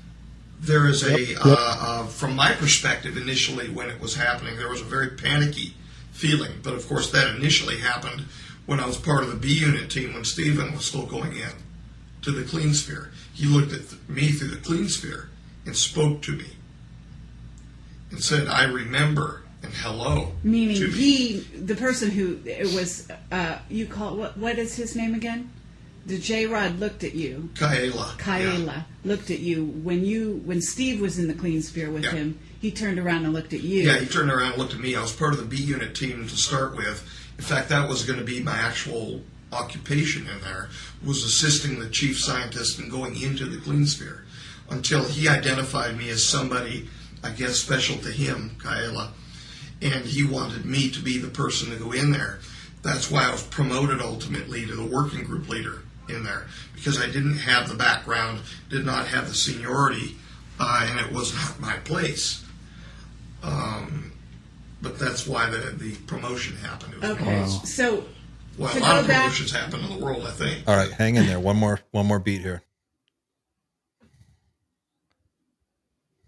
so he went onto your chest. He told you he wasn't going to hurt you. Did they actually zap him then, or did they? I don't believe so, because I would have felt he began to entrain me immediately and strongly, and he relaxed me. The enkephalins, the endorphins were going big time. They entrain on several levels, and they're able to relax you by actually flooding you with natural opiates. Mm-hmm. Like a runner's high. Right. So what happened after that? I'm assuming Or you the got high to that you receive as you're going through natural death process. Mm-hmm. Yeah. When Jesus you Christ. naturally kick Yeah. out the, you know. Yeah. But okay. So, but what happened after that? After that, I began to sink away from what was going on in the clean sphere, and with the panic that was going on over the radios, because I heard them. We had two separate units, an A unit and a B unit on the radio. They were like separate radio frequencies. And I could push the button and talk independently. But they were stepping over each other, screaming, saying, get a secondary unit ready to get me out of there. They were going to enter in to pull me out. And you can't just step in there that quickly. I mean, they've got to suit somebody up, bring them in. And you knew before you were going in there that the J-Rod... we were trained that they were a threat. And so that we were not supposed to communicate privately with them or anything like that, that we had a certain job to do and we were to get it done. And that was the scientific job of removing the samples and then the studying of the samples for the back engineering, use of the reversing like chemicals. The idea was to reverse an illness that he and his people have, which is the 52. The 52s, and what we were trying to do initially, jumping off onto the biology a little bit, what we were trying to do is we were trying to actually strip the exterior cytoplasm off from the cells. This gets into a technical explanation that goes on for a little while, but basically the idea is that they have to, the way they punish this being is they repressurize, they change the pressure in the sphere, and it's like super painful because it's a different pressure environment that it's used to. So everywhere it goes, it has to be encased in this pressurized sphere. And he just goes into detail about how that whole process of trying to like fire the repress to make this thing retreat and then get another guy in there and pull him out. And he just goes on and on and on. And you're like, every time I watch any interview with this guy, all I can think is this guy did it for real. He's talking about it like it was his real job. And he knows every detail about what the picture on the wall behind the nurse's station was when he went in to get, he says, when you go into the building, you walk in and they tell you if you go outside the red lines, they're going to shoot you. You go inside, you go into there's a hand scanner. He talks about a hand scanner. You put your hand on the scanner. Armed guard takes you to an elevator. You go to a different floor. You get off and you go into a nurse's station. There's two more armed guards. You strip down completely naked. Everybody in the group, like you're with a group of people that get off the bus together. You come in, everybody strips down. They weigh you. Then you put on other clothes. Then you go to work. You go right to your station. You stand on a weighing pan and you get weighed about 5 times. He's like, every day you get weighed about 4 or 5 times before you leave the building. And you're on. He's like, there's cameras in the bathroom. When you go to take a dump, there's a camera right above you watching. Like there's no place in this building where you are not constantly observed. And it's so paranoid. It sounds exactly like what Bob Lazar talked about. Yeah. That's a great interview. That's the old Project Camelot, Carrie Cassidy interview. Carrie Cassidy, that's right. For me, it's not. Sorry, yeah, you go ahead, Dan. I was going to tell a quick story, if you don't mind. But him telling that story reminds me so much. I have a friend named Scott Schweitzer, who is like an animal trainer for all the movies. He did like all the Bruce Almighty and all those kind of stuff. And he used to work at SeaWorld as well, and he would train the killer whales for the killer whale shows. And there was one whale that he worked with for years. It was like, they had a relationship. The whale knew who he was. And there was a day when he was trying to get this whale to do the tricks. Like, there's not in front of the audience. This is like earlier in the day before the show started. And this whale he knew very well, all of a sudden, it wasn't doing the tricks, and he was trying to get it to do the tricks. And it came up to him, and it put its nose on his chest and pushed him all the way down to the bottom of the pool and held him on the bottom of the pool. Didn't crush him, but kept the nose down, pushing him to the bottom, and he's struggling. And this thing is looking right into his eyes as it's holding him. And as soon as he stopped fighting, it slowly backed away and let him swim up. And basically, it's very similar because there's a relationship, and this whale was telling him, listen, I will do your tricks. I will play along sometimes, but don't ever forget that I'm in charge here, and I can take you out anytime that I want. And that's what he felt from the whale. And it sounds very similar to what he's talking about with the J-Rod of like, I'll play your games, I'll talk through your mind, we can come in and wave and do whatever. But if I want to come at you, I will come at you. In the beginning of Dan's story, he talks about when he was a child, he experiences an abduction event. He's taken on board a craft. On that craft, he meets this same J-Rod, and it's at a different time. And then basically the story spans from like the early 1950s all the way up to the mid 2000s. And there are like 2 or 3 different time travel trips in there where this particular being is doing something. He talks about being identified by the J-Rod early on, and there is a connection that's made. They telepathically start to communicate even when the rest of the members of the research team are in the room. Dan is telepathically having conversations with the J-Rod, but the people in the room don't realize this, and they suspect something's going on, but they can't quite figure it out. And so while this is all playing out, eventually the story ends when they are at some kind of portal in Egypt, and Dan supposedly pushes the little mobile transport pod that holds this being. It's like a little stroller with a Temple of Abydos, like this Pope stroller, and he pushes it into the Stargate. So it makes one wonder, if you take the whole story at face value, did the J-Rod telepathically manipulate Dan Burrish to basically set him free at some point? That's what it sounds like, but I don't know. Could be. It's the greatest story in the whole world of ufology. I don't know anything more fantastic than this story. For me, it's the inflections and stuff, and the tiny details he doesn't expand on, because in reality it's just like small details of bureaucracy. So it's like when he's talking about like interrelationships in his team and things like that, and it's stuff I've not heard before, and he doesn't dwell on it, he doesn't expand on it because it's not important whatsoever, but nonetheless it's still a detail that is solidified in what appears to be his memory. That's the part, those are the sections in the videos that really make me stop and think, because this guy's story is insane. And he's talking, like, as you just said, it ends at the Temple of Abydos, which is quite literally the plot of Stargate, the movie. Like, he can't be that stupid to take that plot and then turn it into his story, because his story comes out after Stargate comes out, right? So,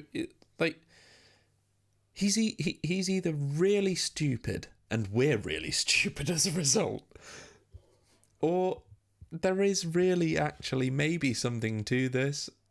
And I've said like multiple times in all the private chats and everything that we're in, I actually don't want this to be the case, because it makes us look ridiculous, and that's too late. And it also makes things look, ship has sailed, my friend. Yeah, and it also makes reality far more complicated than I want it to be.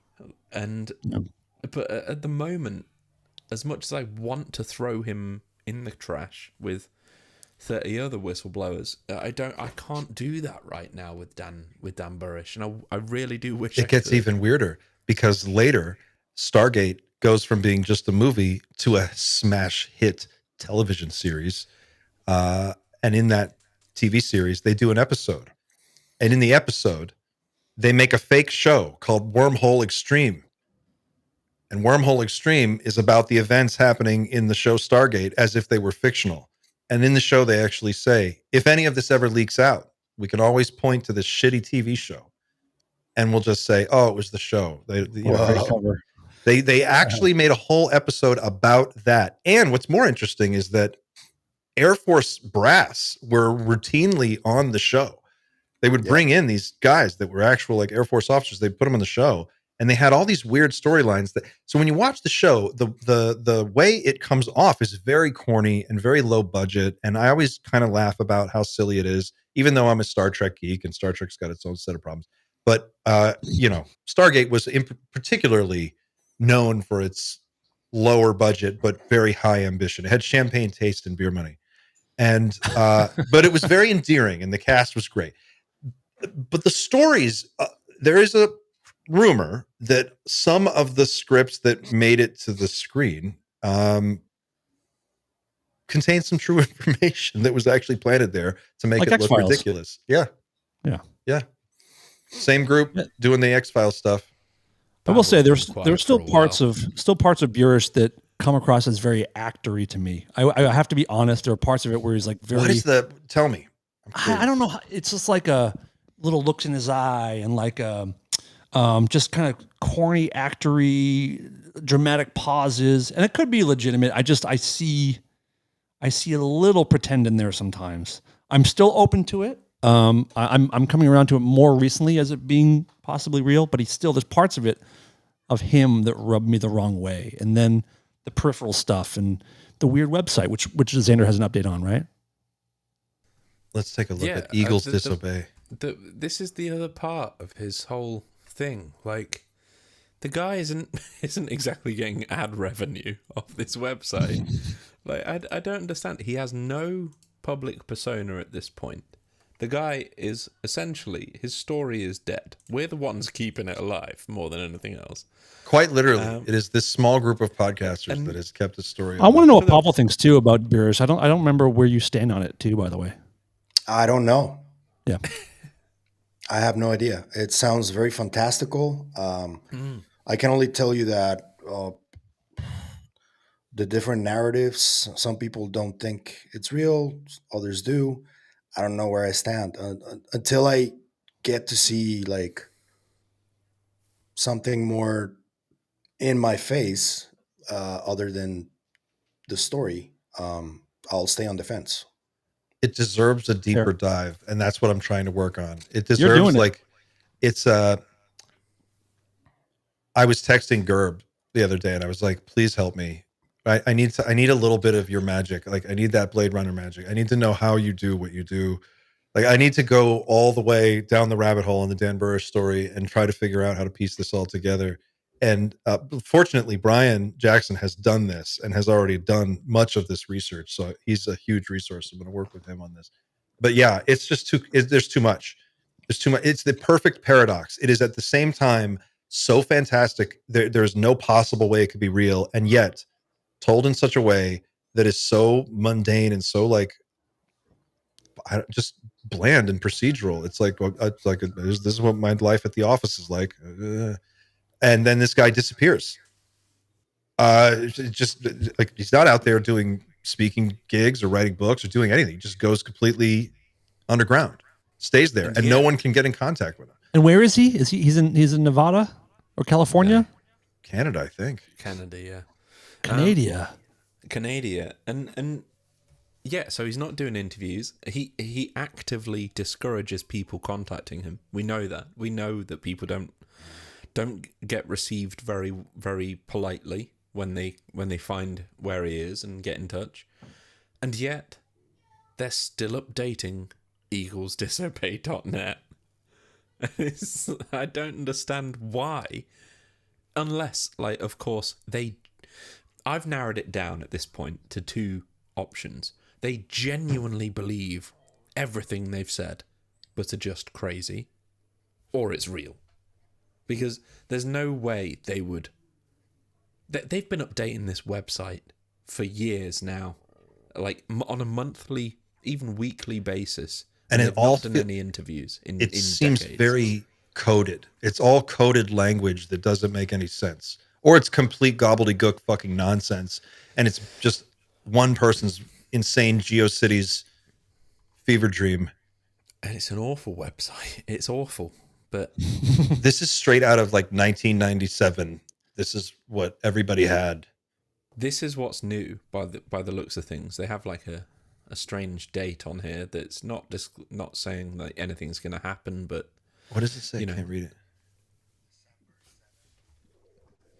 You want me to zoom in? There you go. While they have informed us in the team, no one on the outside of us will know until 07 December 25 when they address Majestic's Raccoon Command consistory in Toronto. So for Madge Purse, I guess Majestic personnel coming here, stop asking in the commo portal, will it be the desks in quotes or Goose Island in quotes? You all have to wait, all caps. Holly Tinkbell, ADC1/PADVD Chief of Staff, Eagles team, 28 October 2025. What the fuck? I mean, look, do people make up complicated, crazy stories and tell them in a way that's believable? Of course, there's cults all over the world. That's what they do. And they make up wild, crazy. Look at Scientology and how fucking detailed Scientology is. And yet Tom Cruise will sit there for 2 hours and like talk your ear off about it. I think it's possible. But if this guy is a cult leader, he has the worst cult ever. There's no one in it. No one even knows about it. You know, it's very exclusive. It's very exclusive. If he's an author, if he's just a creative genius who made up a wild story, he never wrote a book about it. He never made a dime off of it. He never pursued it in any meaningful way. That's the thing with Scientology. You've got to pay to become an operating Thetan. Whereas if you want to go all in on Burrish, tell me about those Thetan payments are really. I'm financing it. We should also acknowledge that like 20% interest. You may not make money, but some people also just like being talked about. They do too. You know, like true. Even serial killers, like the BTK, would send notes to the police and Zodiac, and to just they loved the attention that they got. That is possible too. I don't know how likely that is, but that's also a possibility. I feel like if he wanted more attention, he could very easily get it. Also true. I mean, definitely. Most podcasters would just jump at the chance of sitting down with him. Even the ones that don't believe him would want to sit down with this guy, because I don't know when his last interview was. Was it? It's well over 15 years ago. Right? Yeah, 15, 20 years 15, ago. 20 years ago. Yeah. If you could see anyone interview him, who would it be? If anyone could interview Dan Burrish, who would it be? Not just UFO. It could be Ramsey. It could be Jesse, or it could be like bring Barbara Walters back. I mean, it could be anybody. Oh wow! If for just the fireworks, George Knapp, that'd be fun. Oh shit! Good one. Put those two in a room, But I don't think that would never happen. But Ramsey would be great. I like how Chris interviews, because Chris always keeps a healthy distance, and he's just like, okay, interesting. I get wrapped up in the excitement of the moment. I'm like, really? What was the J-Rod like? Oh, tell me more. But I believe you so much. You need somebody who can have that take a step back and maintain that neutral. I would bring back Art Bell for that. Fuck yeah. Oh, Art Bell. Yeah. Art would be But great. would Art push back at all? No. He always did, I think. Did he? Okay. Yeah. Not really. Really? He did, yeah. I mean, I think he was always like, wow, okay. He always gave people the chance to speak, but he was very skeptical, I think. Yep. Yeah.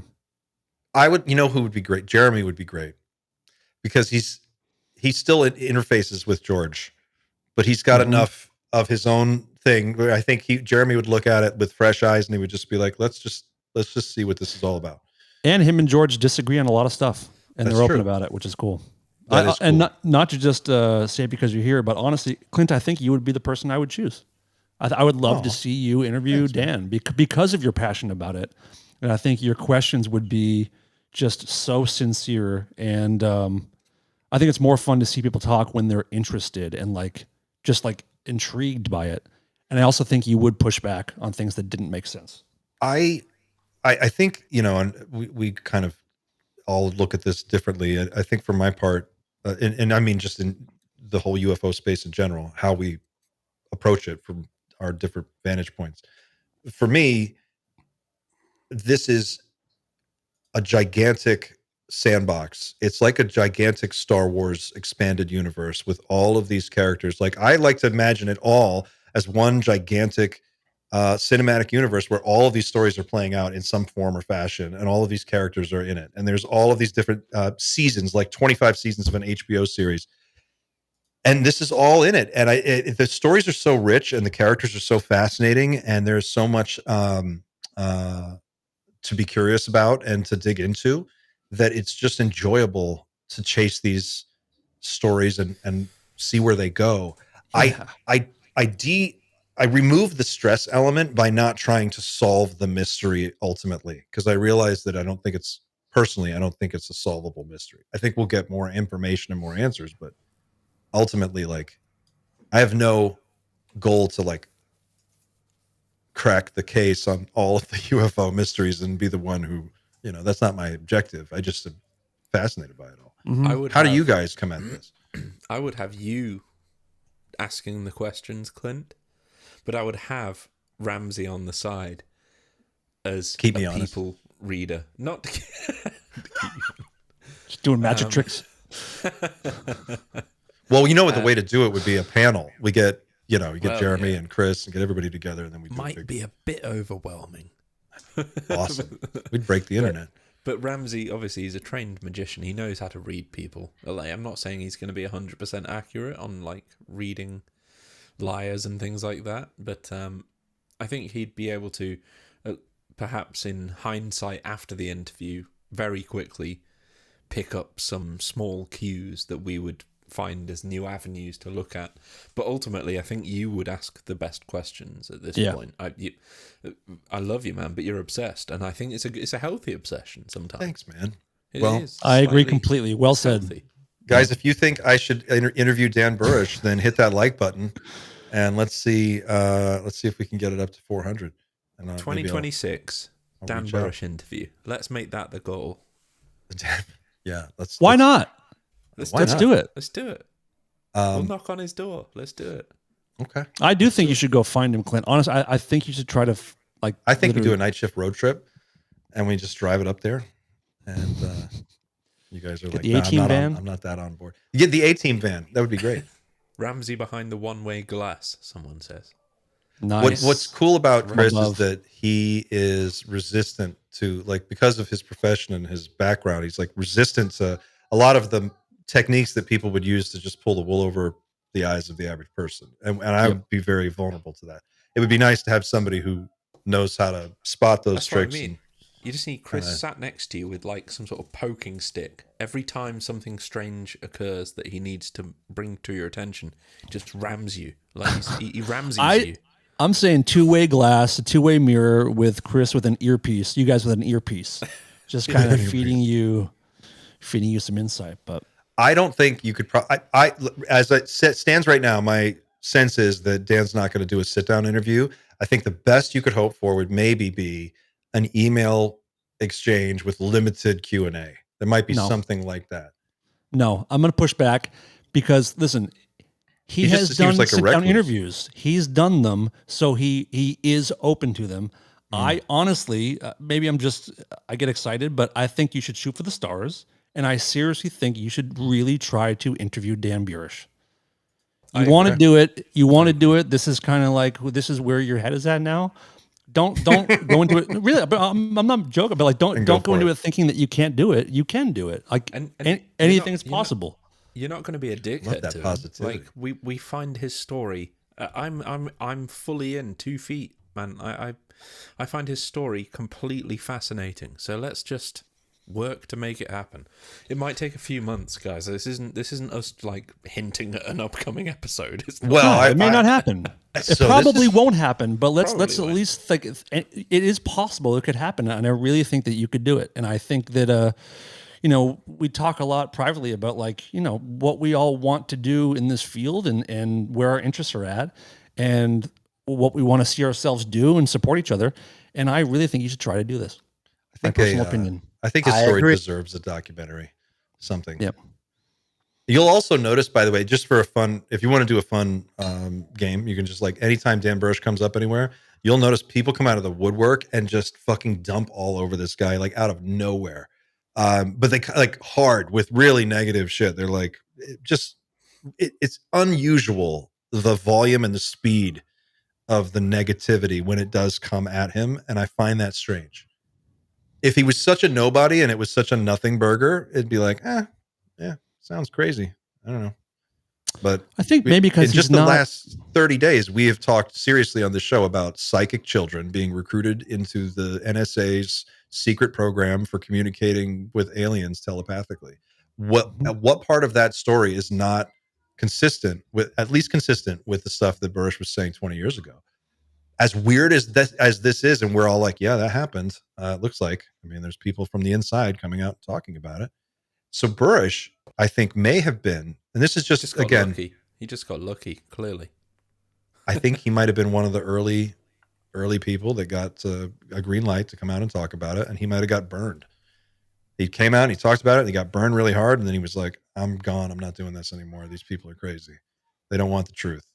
I don't know. This is just the counterpoint that I've heard for some of the criticism.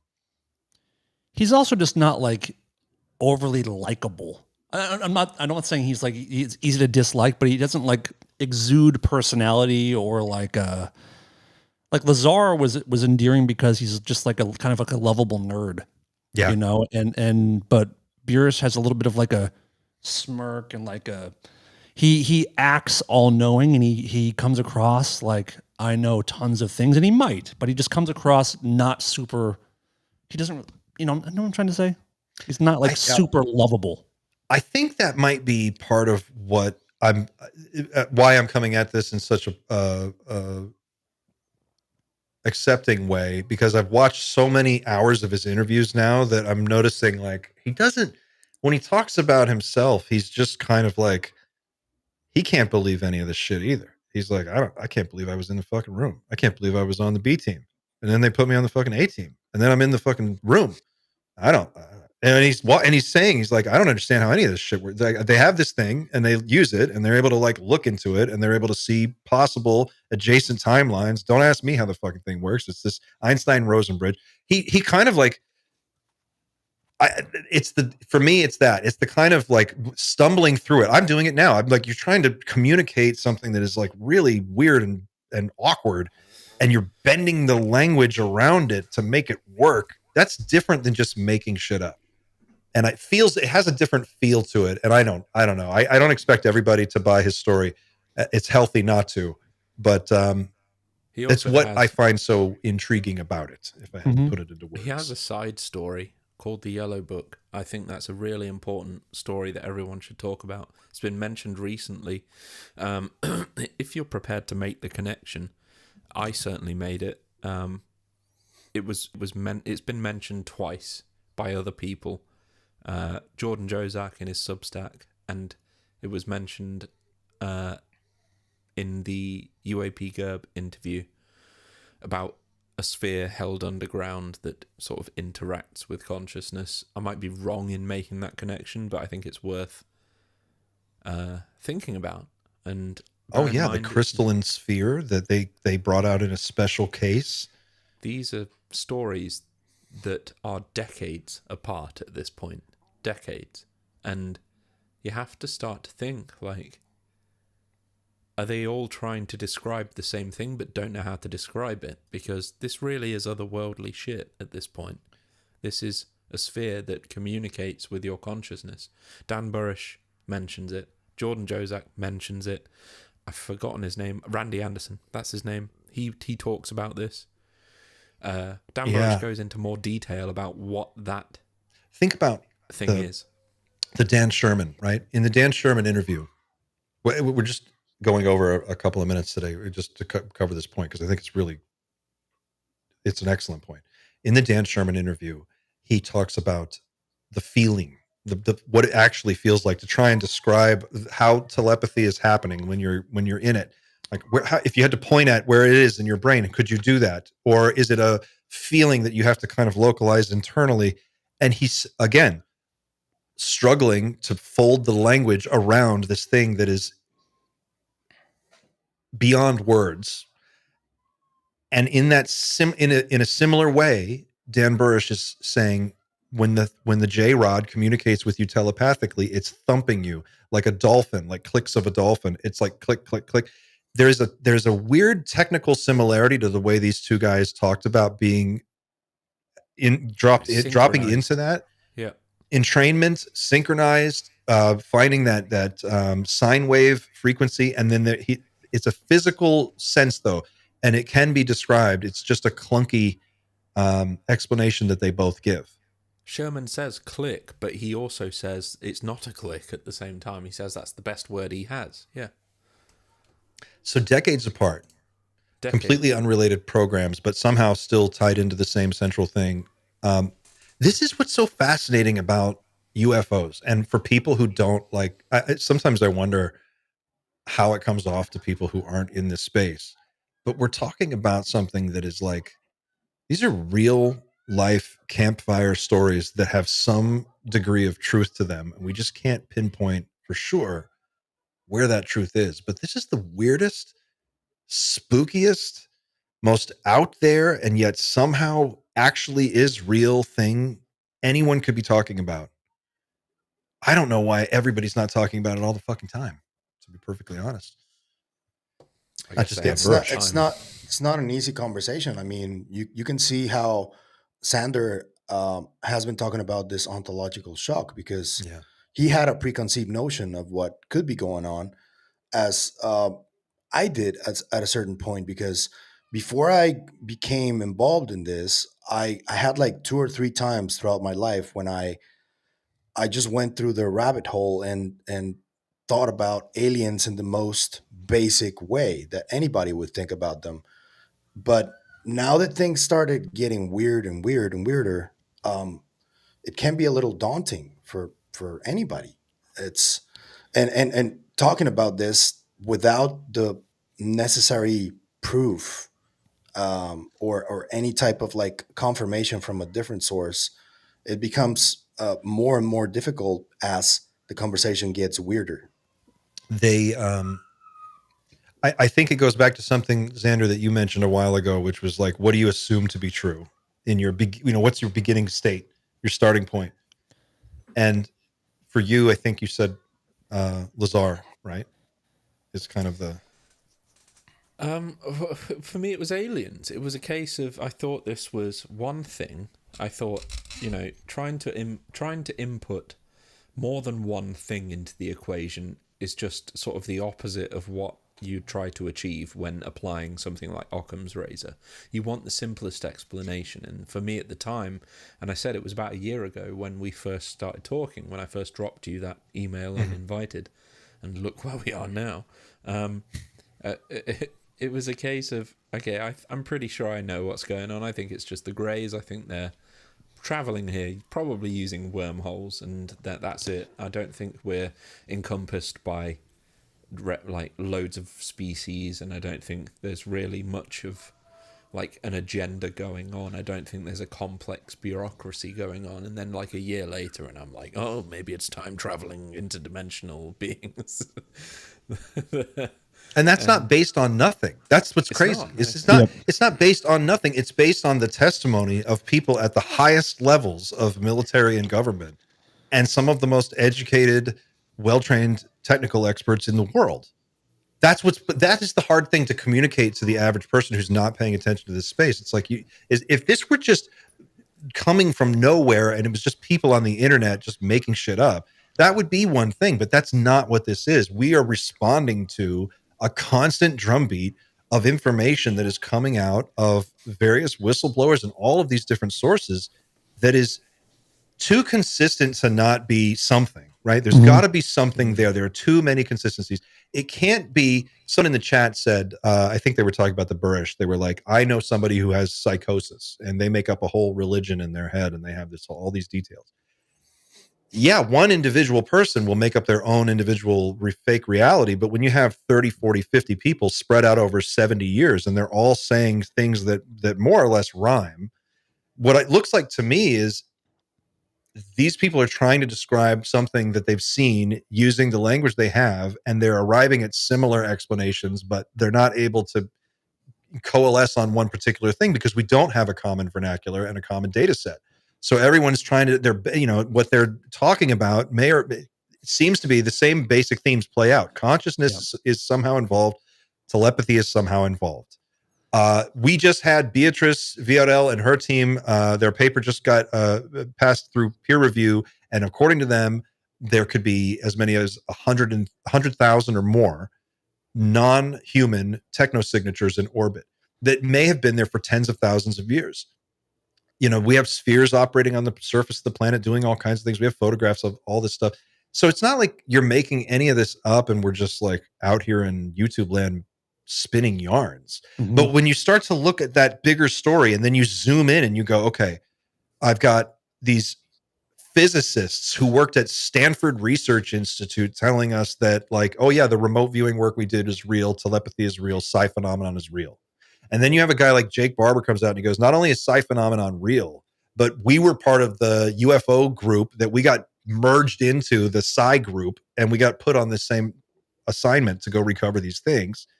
And this has been something that's going on for decades. Then you've got Jordan Jozak and Dan Sherman, Dan Burish, Bob Lazar. You start to stack all these guys up. At the very core, there is a picture that begins to emerge that seems very hard to believe, and yet I can't imagine doesn't have some very weird truth to it. Yeah. Yep. Yeah. You can go back to Keogh. You can go back to all these guys. Like, they've been talking about it since the 40s, 50s, 60s too. Not just like modern since the 80s. This has been, people telling the same stuff since basically the 50s publicly. Let's not forget Harold Malmgren too, because absolutely, huge. Yep. The sphere that got knocked out of the sky by the nuclear test. The what was it? Starfish Triple Prime. And then the Navy recovered the sphere. Well, what was the sphere doing? According to Patrick Jackson, the spheres monitor military activity in areas of conflict, any missile tests, any weapons tests. Spheres are there. They're observing. I think the one you guys are saying is Bluegill Triple Prime. Yeah. Bluegill Triple Prime. Yeah. So yeah, it all starts to merge together. Quick question before we go. Anything you guys are expecting from the Lekatsky stuff next week? Sparks. more like, I can't go there, Jeremy. I can't talk about that, Jeremy. A lot of that, but also he just released a book where he talks about new stuff. So they're probably going to address a lot of that book. And maybe I hope that Jeremy asks him if he would like testify again. Maybe he gets a different answer this time. Hopefully. What about Bill Maher tomorrow? You guys gonna watch? Cool. Can't wait. The Dan Farrow. Can't wait. I think it's going to be huge. Like I said earlier, it's a very good place for this topic to go. It's a great avenue, a good stage for it. I'm pumped. I think it's huge. Get 15, 20 minutes with the director on a primetime HBO political show is great. That's going to get multiplied on the YouTube universe a million times. And Marjorie Taylor Greene is also on the same episode, so there will be a lot of crossover people watching, and she's weirdly like saying smart things lately, which is wild to say. What timeline are we in? What is happening? It's the weird one. If there's a weirder one, I don't think I want to experience it. A couple super chats real quick. Says, has anyone seen Dan's wife's book? You can see Dan and Marsha's faces in the reflection on the cover. It's called Under the Radar, a Wiccan survival guide for the 21st century. It's on Amazon. Nope. No, but I would be interested to check it out. And then who is this? This is gentleman Dr. Jonathan Reed. I'm reading it. Jonathan Reed needs to be interviewed. One of the most controversial events ever, with so much hoax accusation around it. That it has some of the most evidence to prove its legitimacy. He's also contactable, I believe. What's that one? That would Also, the whole bracelet thing that he came out with after the video that he showed, that's what made me go like, this doesn't seem real. That the Jonathan Reed story is from the 90s. There's a very famous video where he is right after this an alleged alien uh, disintegrated his dog, and he's like panting really hard right after it happened because he struck this being with a stick, and and then he records like a pyramidal kind of thingy that is floating in the air, and this is like in the 90s. yeah. CGI on that was really difficult back then, I think. But Impossible. yeah, and the first time I saw it was with on a Jaime Maussan interview where he brought Jonathan Reed on the show, and they showed the video, and that Mm. traumatized me for like the rest of my life, I think. And then they started talking about this bracelet, and that's when I was like, this doesn't seem real. But yeah, that's one of the most famous and What's the bracelet? overly debunked stories about any type of alien contact or something like that. What's the bracelet? What was that all about?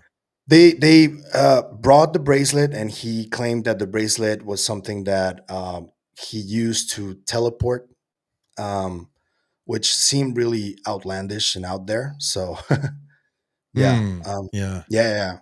Sort of like it felt to me like the part about the video, and then there's also a part of the video where he's like in his hangar with the being, and he's recording the being, and you can see the eyes moving. It's really creepy. Oh And yeah. yeah. It's really famous. I've seen And that then, one. but the bracelet stuff is what I, it makes me think that they planted that if it's real. Hmm. When I interviewed Jaime about it, he told me, he was like, I think that the story of the video is real, but the bracelet stuff is not real. That was planted after the fact. Well, And I don't not, know, you know Jaime's reputation and all that, you know that, but that whole story, yeah, it's been overly debunked throughout decades. I know Dan has beef with Jaime. Punch that motherfucker. I think you guys have some beef. Laid hands on the man. Snoring in Well, your ear, man. again, so and this is the thing, right? On the spectrum, there is like the woo stuff and then the nuts and bolts stuff.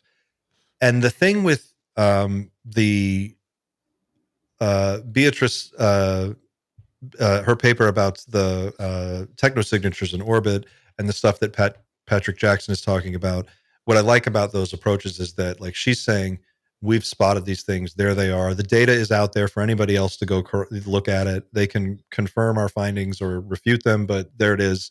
This is what we did. And if that's true, then I think Jesse Michaels was asking the question, we must know where they are. Space Force, clearly, they could track everything that's happening in our, in orbit.